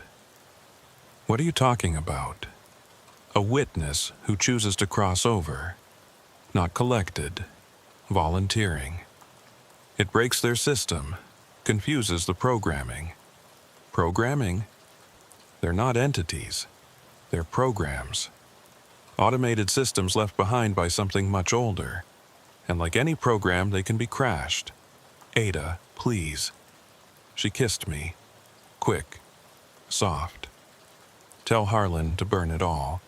The bodies, the barn, everything. Fire disrupts their frequency too. Then she pulled away and walked into the tear. The effect was immediate. The figures stopped moving. Froze in place. The tear began to fluctuate. Shrink and expand randomly. Everyone out, Harlan shouted. Burn it. Burn everything. We ran. Behind us, Bishop's team was already spreading accelerant. The farm erupted in flames, but I stayed at the edge of the property, watching, waiting. The tear was still there. Smaller, but there. And through it, I could see Ada, standing among the collected. But she wasn't screaming, she was smiling. Then the barn collapsed. The tear snapped shut. The figures vanished. Silence. Is it over? Someone asked. No, Harlan said. But we bought time and information. At what cost? He looked at me. I'm sorry about Ada. She knew. She saw it in the visions. Her death here. She saved us all. Did she? Or did she just delay the inevitable? No one answered. We returned to the command vehicle. The monitors showed the farm burning. Local fire departments were already responding. They'd find bodies, evidence of crimes, but not the truth, never the truth. What now? I asked Harlan. Now we use what we learned. The weapons worked, fire works, and volunteers can crash their system. You're going to ask people to sacrifice themselves? I'm going to tell people the truth. Let them decide. The truth breaks worlds. You said so yourself. Then maybe it's time for a broken world, better than a collected one. I thought about Ada, somewhere in that other place, conscious, aware, possibly forever. I want to go back, I said. Back where? To my truck, my old life. I want to pretend none of this happened. You can't. You know too much. You've seen too much. Then what's the point? We're all going to end up collected anyway. Not if we fight. Fight what? Programs left by ancient beings? Tears in reality? Human collaborators we can't identify? Yes, all of it. You're insane. Maybe. But I'm not giving up. He handed me a phone. Keep this. Stay in touch. We might need you again. I won't come.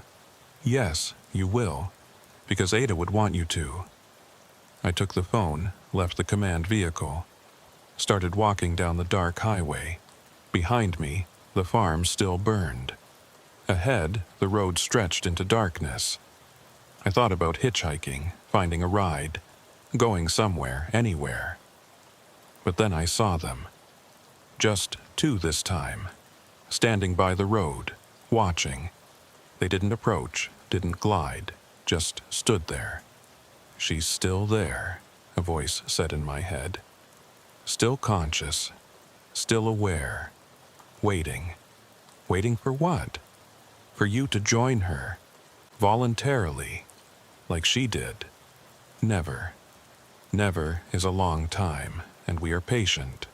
They faded away, but I knew they'd be back. They always came back. I kept walking. A truck stopped, hazards flashing. The driver leaned out. "Need a ride?"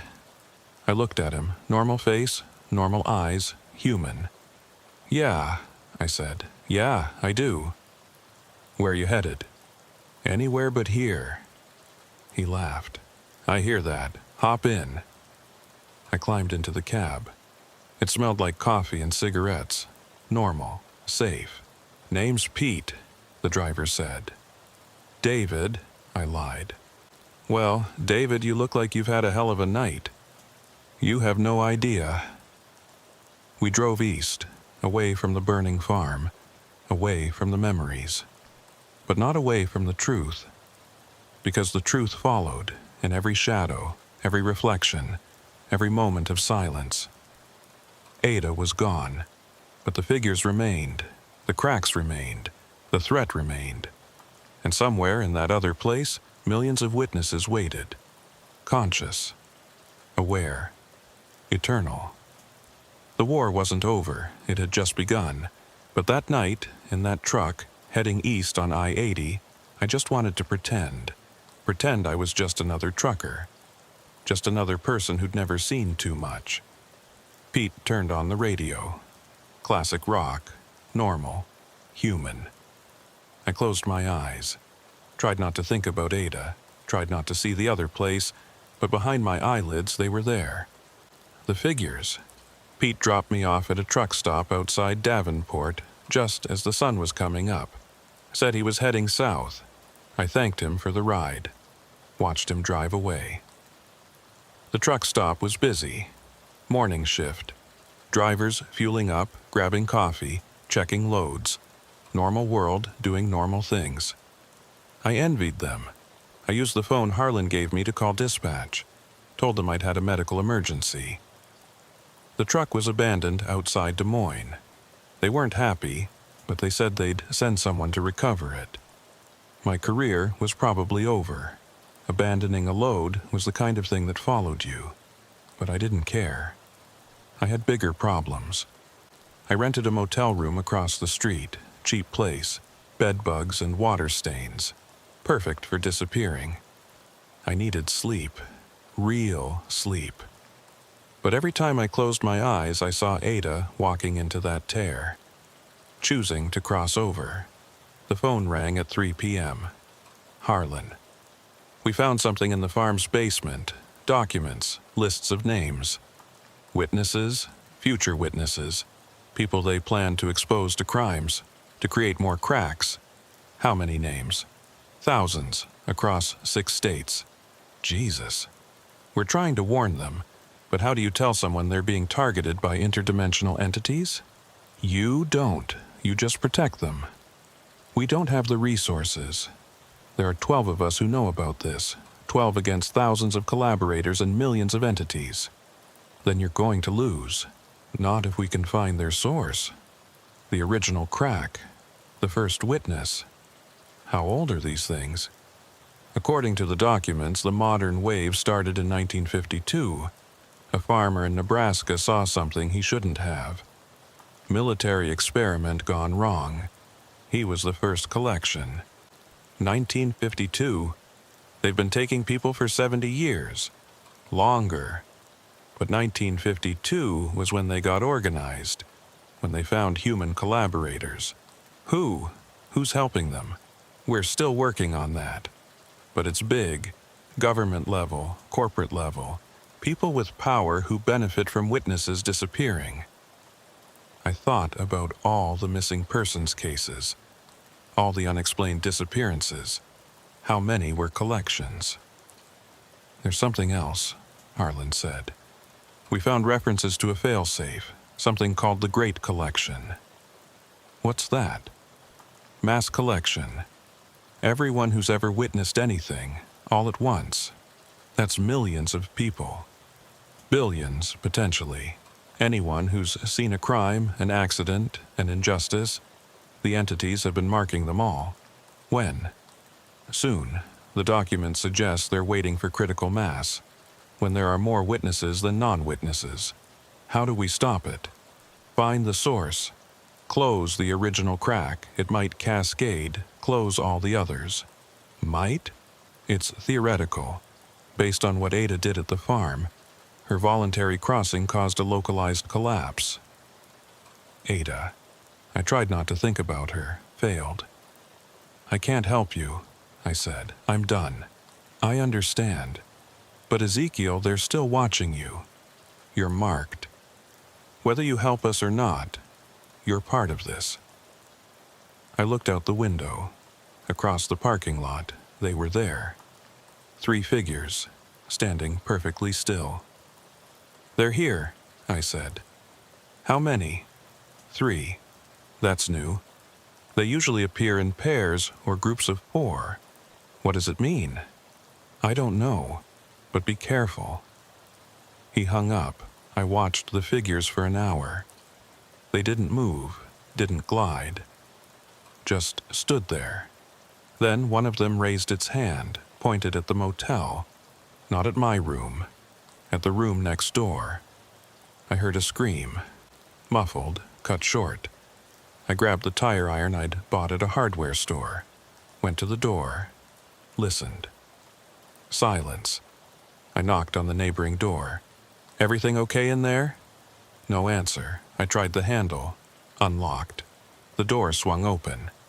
The room was empty, but wrong empty. Like someone had been there seconds ago. The bed was still warm, coffee still steaming on the nightstand, TV still on. But no person. I checked the bathroom, nothing. Closet, nothing. Then I saw it. On the mirror. Written in condensation. You're next. I backed out of the room. The figures were gone from the parking lot, but I could feel them, nearby, watching. I got in my rented car, drove. No destination. Just away. The phone rang. Unknown number. Hello? Ezekiel Boone? A woman's voice, older, scared. Who's this? My name is Margaret Chen. Harlan Vance gave me your number. Said you might be able to help. Help with what? My daughter, she's seeing things that aren't there, or things that shouldn't be there. What kind of things? People. Identical people. Standing outside our house. My blood went cold. Where are you? Waterloo, Iowa. Please, can you come? The police think we're crazy. I should have said no. Should have hung up. But I thought about Ada, about her choice to help. I'll be there in 2 hours. The drive to Waterloo was tense. I kept checking mirrors, looking for figures, for dark vehicles following. Nothing. Which was almost worse. The Chen house was in a suburban neighborhood. Normal, safe-looking. I parked out front. Margaret Chen answered the door. Asian woman, maybe 50, exhausted eyes. Thank you for coming. I didn't know who else to call. Where's your daughter? Upstairs. She hasn't left her room in 3 days. Says they're waiting for her. Can I see her? She led me upstairs. Knocked on a door covered in band posters. Lily, someone's here to help. They can't help, a voice said from inside. Young, maybe 16. Can I come in? I asked. Pause, then, are you marked too? Yes. The door unlocked, opened. A teenage girl stood there, thin, pale, dark circles under her eyes. You can see them? She asked. Yes. How long? Few weeks. I've been seeing them for 3 days, since I witnessed... Witnessed what? She looked at her mom, then back at me. My teacher. Mr. Brandon. I saw him, with a student, after school, in his car. Margaret gasped. Lily, why didn't you tell me? Because, right after I saw it, they appeared. The figures. And Mr. Brandon, he saw me seeing him, and he smiled. like he wanted me to see. He's a collaborator, I said. He exposed you on purpose. Why? To create another witness, another crack. I don't understand any of this, Margaret said. I explained, as simply as I could. The entities, the other place, the collections. Margaret's face went from confused to terrified. So they're going to take my daughter? Not if I can help it. But I had no idea how to help. Ada was the one who understood them, who could hear them. I was just a trucker who'd stopped to help the wrong person. Show me where they appear, I said to Lily. She led me to her window, pointed. There, by the mailbox, usually 4 of them, sometimes more. I looked, saw nothing. They're not there now. They come at night, always at night. Have they tried to enter the house? No, just stand there. Watching, waiting. Has anyone else seen them? Besides you? My boyfriend thought he saw something, a shadow, but not clearly. Good. That means the connection isn't strong yet. You can still break it. How? I thought about what Ada had done. Her sacrifice. But I couldn't ask that of a 16-year-old girl. We need to confront the source. Mr. Brandon, if he's a collaborator, he might have a way to call them off. He won't, Lily said. He's evil, I can see it now, have always seen it. But I thought I was imagining things. Where does he live? I don't know, but he's at school now. Parent-teacher conferences. I looked at Margaret. We need to go there, all of us. I'm not taking my daughter near that man. She's already marked. Distance doesn't matter now, but confrontation might. It was a risk, but doing nothing was a bigger risk. We drove to the school. Parking lot half full. Normal parents doing normal things, unaware of the danger among them. Stay close, I told them. And whatever happens, don't separate. We walked into the school. Fluorescent lights, bulletin boards, the smell of cafeteria food. Normal. Except for the feeling, that watched feeling. His room's on the 2nd floor, Lily said. We climbed the stairs, down a hallway, door at the end. Mr. Brandon, science. I knocked, no answer. Tried the handle. Locked. He's probably in the gym, Lily said. That's where the conferences are. We headed back down, toward the gym, but halfway there, Lily stopped, grabbed my arm. They're here. I looked around, saw nothing. Where? Not visible yet, but I can feel them, a lot of them. Keep moving. We entered the gym, dozens of tables set up, parents talking to teachers, and there, at a corner table, was Mr. Brandon, young man, maybe 30, clean cut, talking to a mother about her son's grades. He saw us, saw Lily, smiled.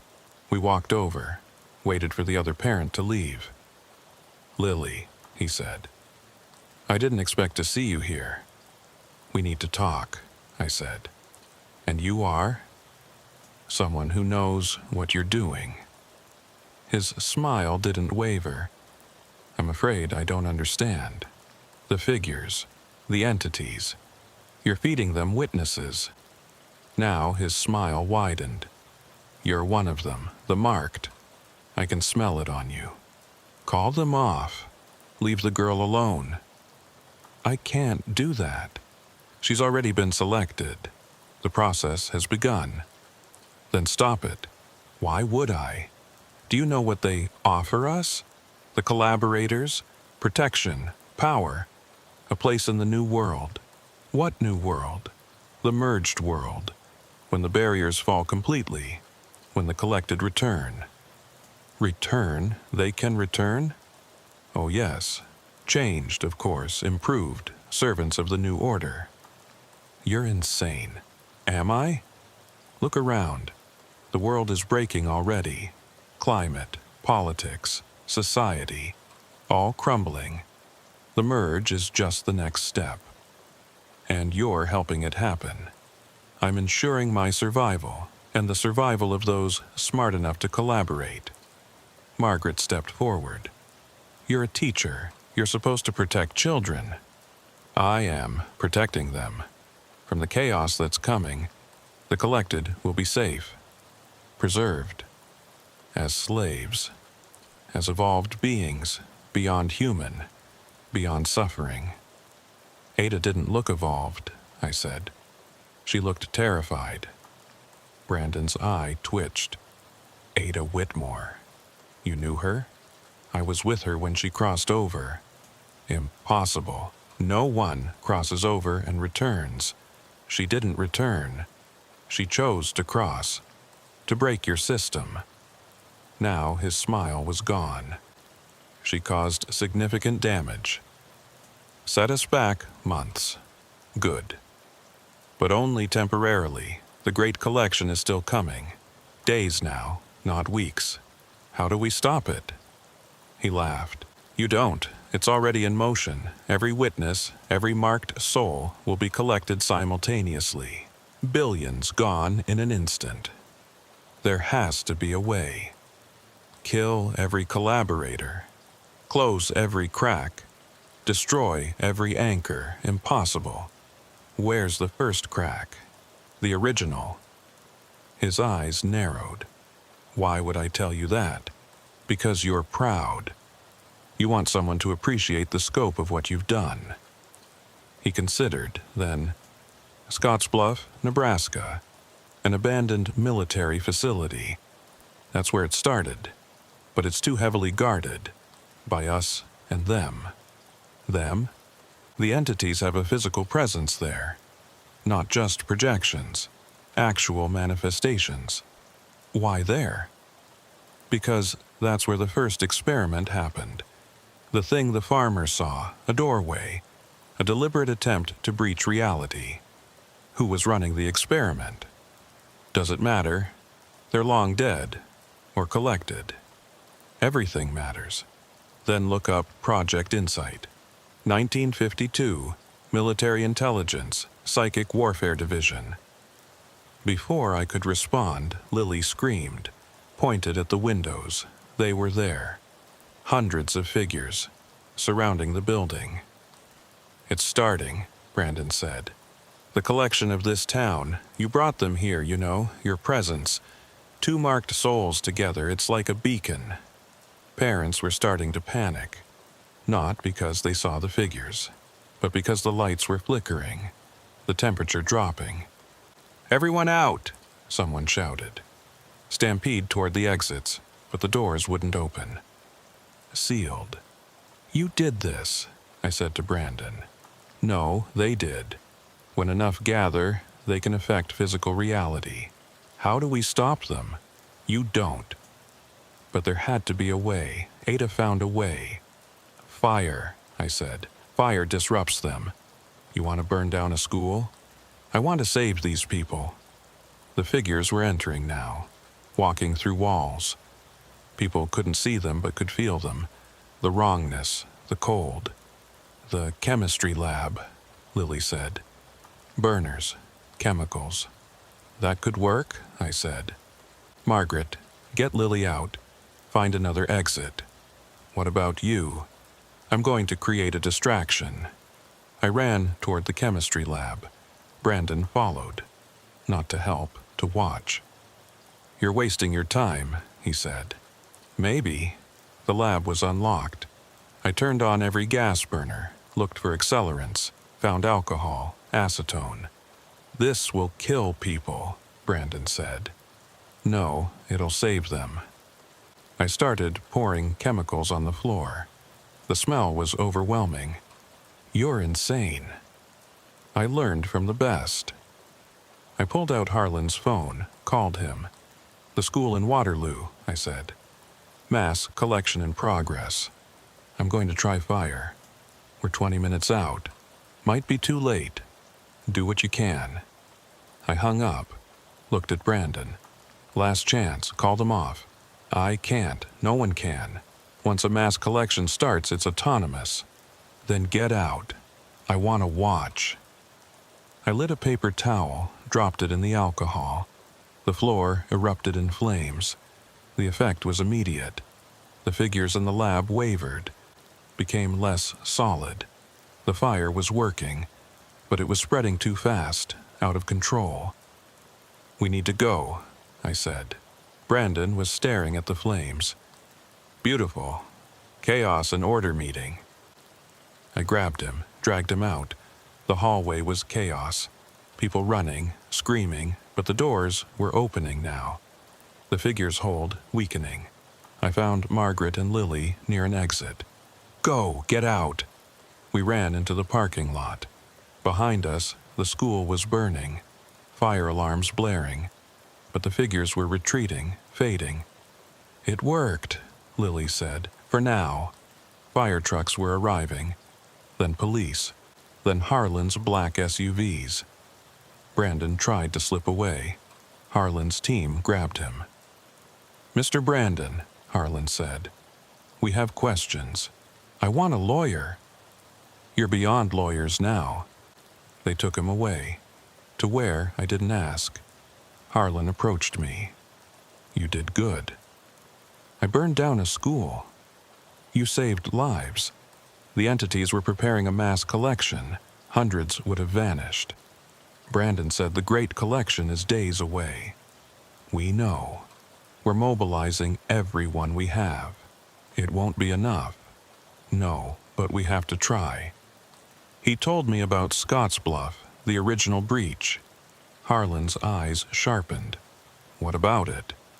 "Project Insight, 1952. That's where this started. Then that's where we end it. It's heavily defended by collaborators and physical entities. Then we go in heavy, full assault. That's suicide." "Maybe. But what's the alternative? Let billions be collected?" I thought about Ada, her sacrifice, her choice. "I'm coming with you," I said. "You don't have to." "Yes, I do. For Ada." "When?" "Tomorrow night. We hit them when they're strongest, when the barriers are thinnest." "Why then?" "Because that's when we can do the most damage. Not just to them, to the entire system." It was insane, but everything about this was insane. I looked at Lily and Margaret. "You should run. Leave Iowa. Go somewhere populated. Big city. Lots of people." "Will that keep us safe?" Margaret asked. "No, but it might buy you time." They left. I hoped they'd make it, but I doubted it. The great collection was coming, and when it did, nowhere would be safe. That night, I sat in a motel room with Harlan and his team, planning, preparing, knowing most of us wouldn't survive. "There's something else," Harlan said. "We've been analyzing the patterns, the collections. They're not random." Brandon said they're collecting all witnesses. No, they're collecting specific types. People who've seen certain kinds of truths, crimes, yes, but also other things. Anomalies. Glitches in reality. What kind of glitches? Mandela effects, déjà vu, prophetic dreams, people who notice when reality changes. Reality changes? Small ways. Street names, historical dates, like someone's editing the timeline. Who? We don't know. But the entities are connected to it.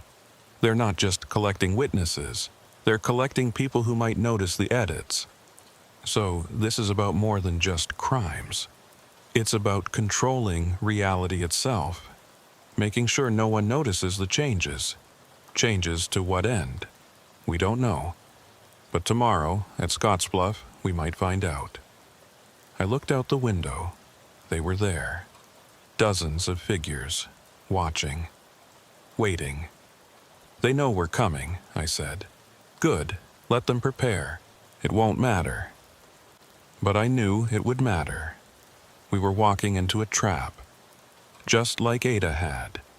And like her, we might not walk out. But we had to try, for Ada, for Lily, for everyone marked for collection. The war between worlds was about to begin, and tomorrow night, in Scottsbluff, Nebraska, it would end, one way or another. I closed my eyes, tried to sleep. Behind my eyelids, Ada was there, standing in that other place, surrounded by the collected. "We're coming," I whispered. In the vision, she shook her head, mouthed a single word. "Don't." But it was too late. The choice was made. Tomorrow, we would assault the original breach. Tomorrow, we would face the source. Tomorrow, everything would change. The figures outside multiplied, hundreds now, all facing the motel, all waiting. They knew what was coming. So did I. The question was, would any of us survive it? I thought about my truck, still abandoned somewhere outside Des Moines, full of medical supplies that never reached their destination. Lives that might have been saved. But maybe that was the point. Maybe every choice, every action, every moment of helping or not helping created cracks. Not just witnessing crimes, but witnessing life itself. Maybe we were all marked from the moment we opened our eyes. Maybe collection was inevitable. But Ada had proved one thing. We had a choice. We could go willingly, or we could fight. Tomorrow, in Scottsbluff, we would fight. The phone rang. Unknown number. "Hello?" Static. Then a voice. Distorted. Wrong. "Ezekiel Boone. Who is this?" "We are the architects, the ones who opened the first door." "You're dead. The experiment was 70 years ago. Dead, alive, collected. The distinctions blur. We exist between, like your Ada. What do you want?" "To warn you. Scottsbluff is not what you think. The breach is not accidental. We opened it deliberately." "Why?" "To escape. This reality is dying, has been for decades. We sought another, found it. But it was already occupied. By the entities. By the previous evacuees, others who fled dying realities. Layer upon layer of refugees, all collected, all preserved. So, the entities are automated systems, left behind to manage the collected, but the programming has degraded. Now they collect everyone. How do we stop them? You can't. You can only join us, willingly or be forced. There has to be another way. There is, but the cost, what cost? Close all breaches. Seal both realities.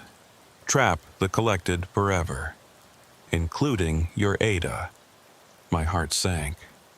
She'd be trapped in that place? Forever. Conscious, aware, alone with billions of others. There has to be a way to free them. There is no freedom, only collection or isolation. You're lying. Perhaps? Tomorrow you'll discover the truth if you survive. The line went dead. I told Harlan about the call. His face was grim. Could be a trick. Psychological warfare. Could be. But what if it's true? What if closing the breach traps everyone? Then we make that choice. Save billions by condemning millions. That's not a choice, that's genocide. No, that's war. But I couldn't stop thinking about Ada, trapped forever, because of my actions. The next morning, we loaded into armored vehicles, 20 operators, all the experimental weapons we had, driving toward the Scottsbluff, toward the end, or the beginning. I still didn't know which. The figures followed, a parade of watchers, growing with every mile. By the time we reached Nebraska, there were thousands, all converging on Scottsbluff, all waiting for the final collection. The abandoned facility came into view as the sun set.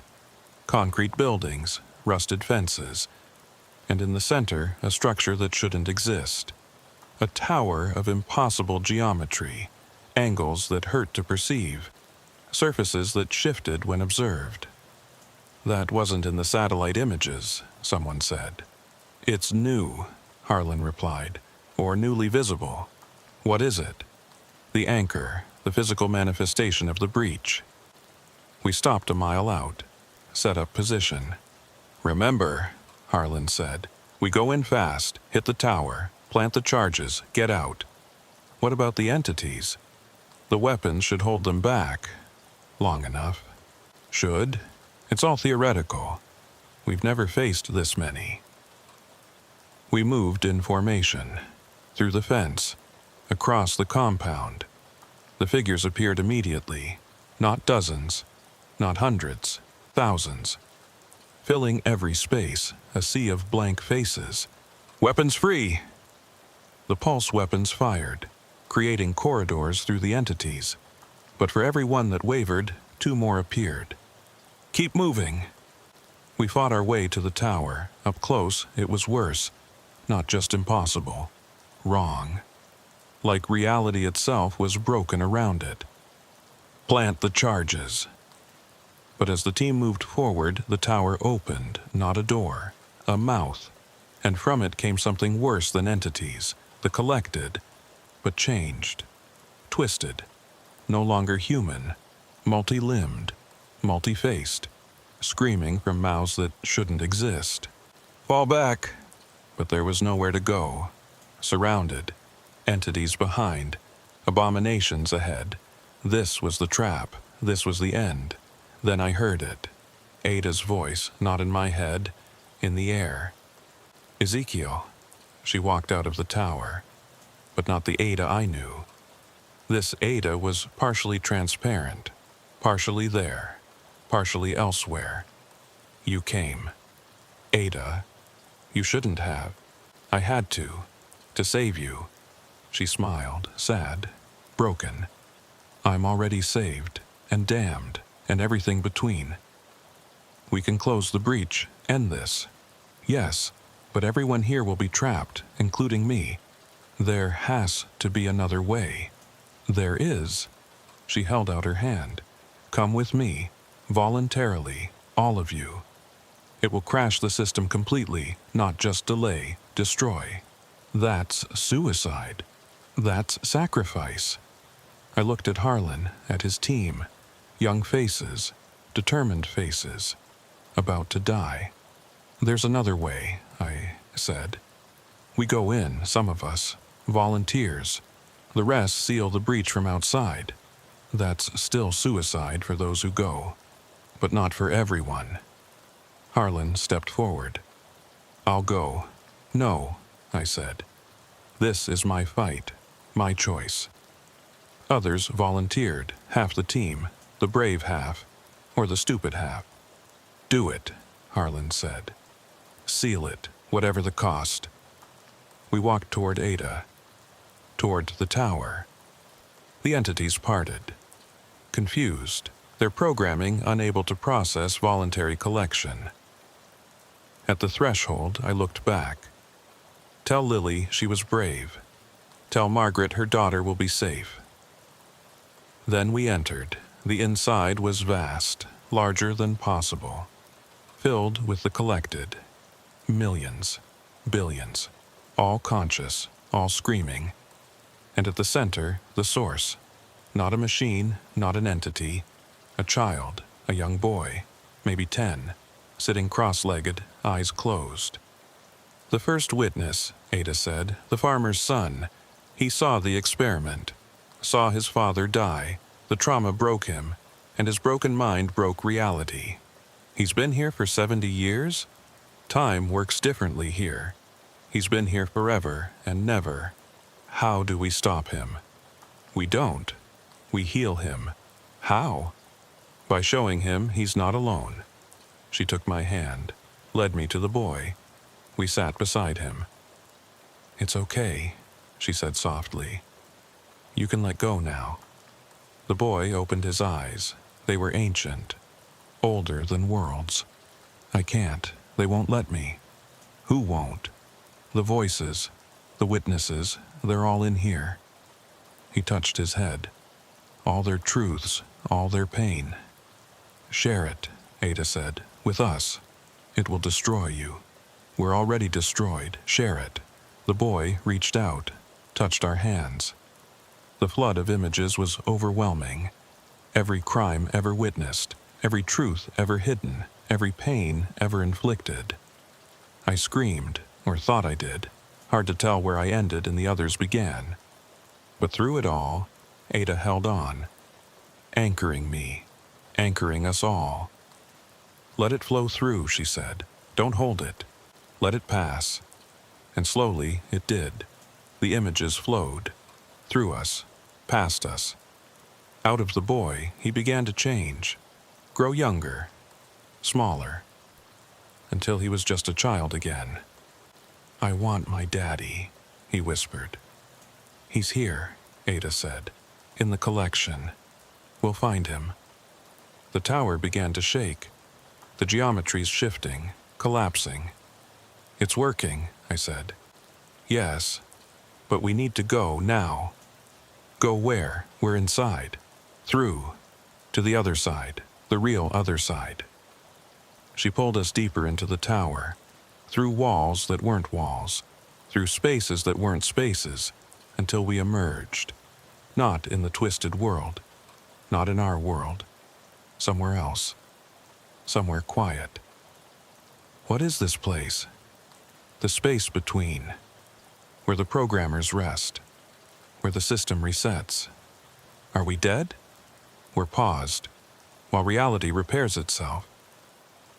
Behind us, the tower was collapsing, taking the breach with it, sealing both worlds. "The collected," I said. "They're trapped." "No, they're freed." The boys release cascades, every witness released, returning home. But different. Yes. Changed, but alive. And us?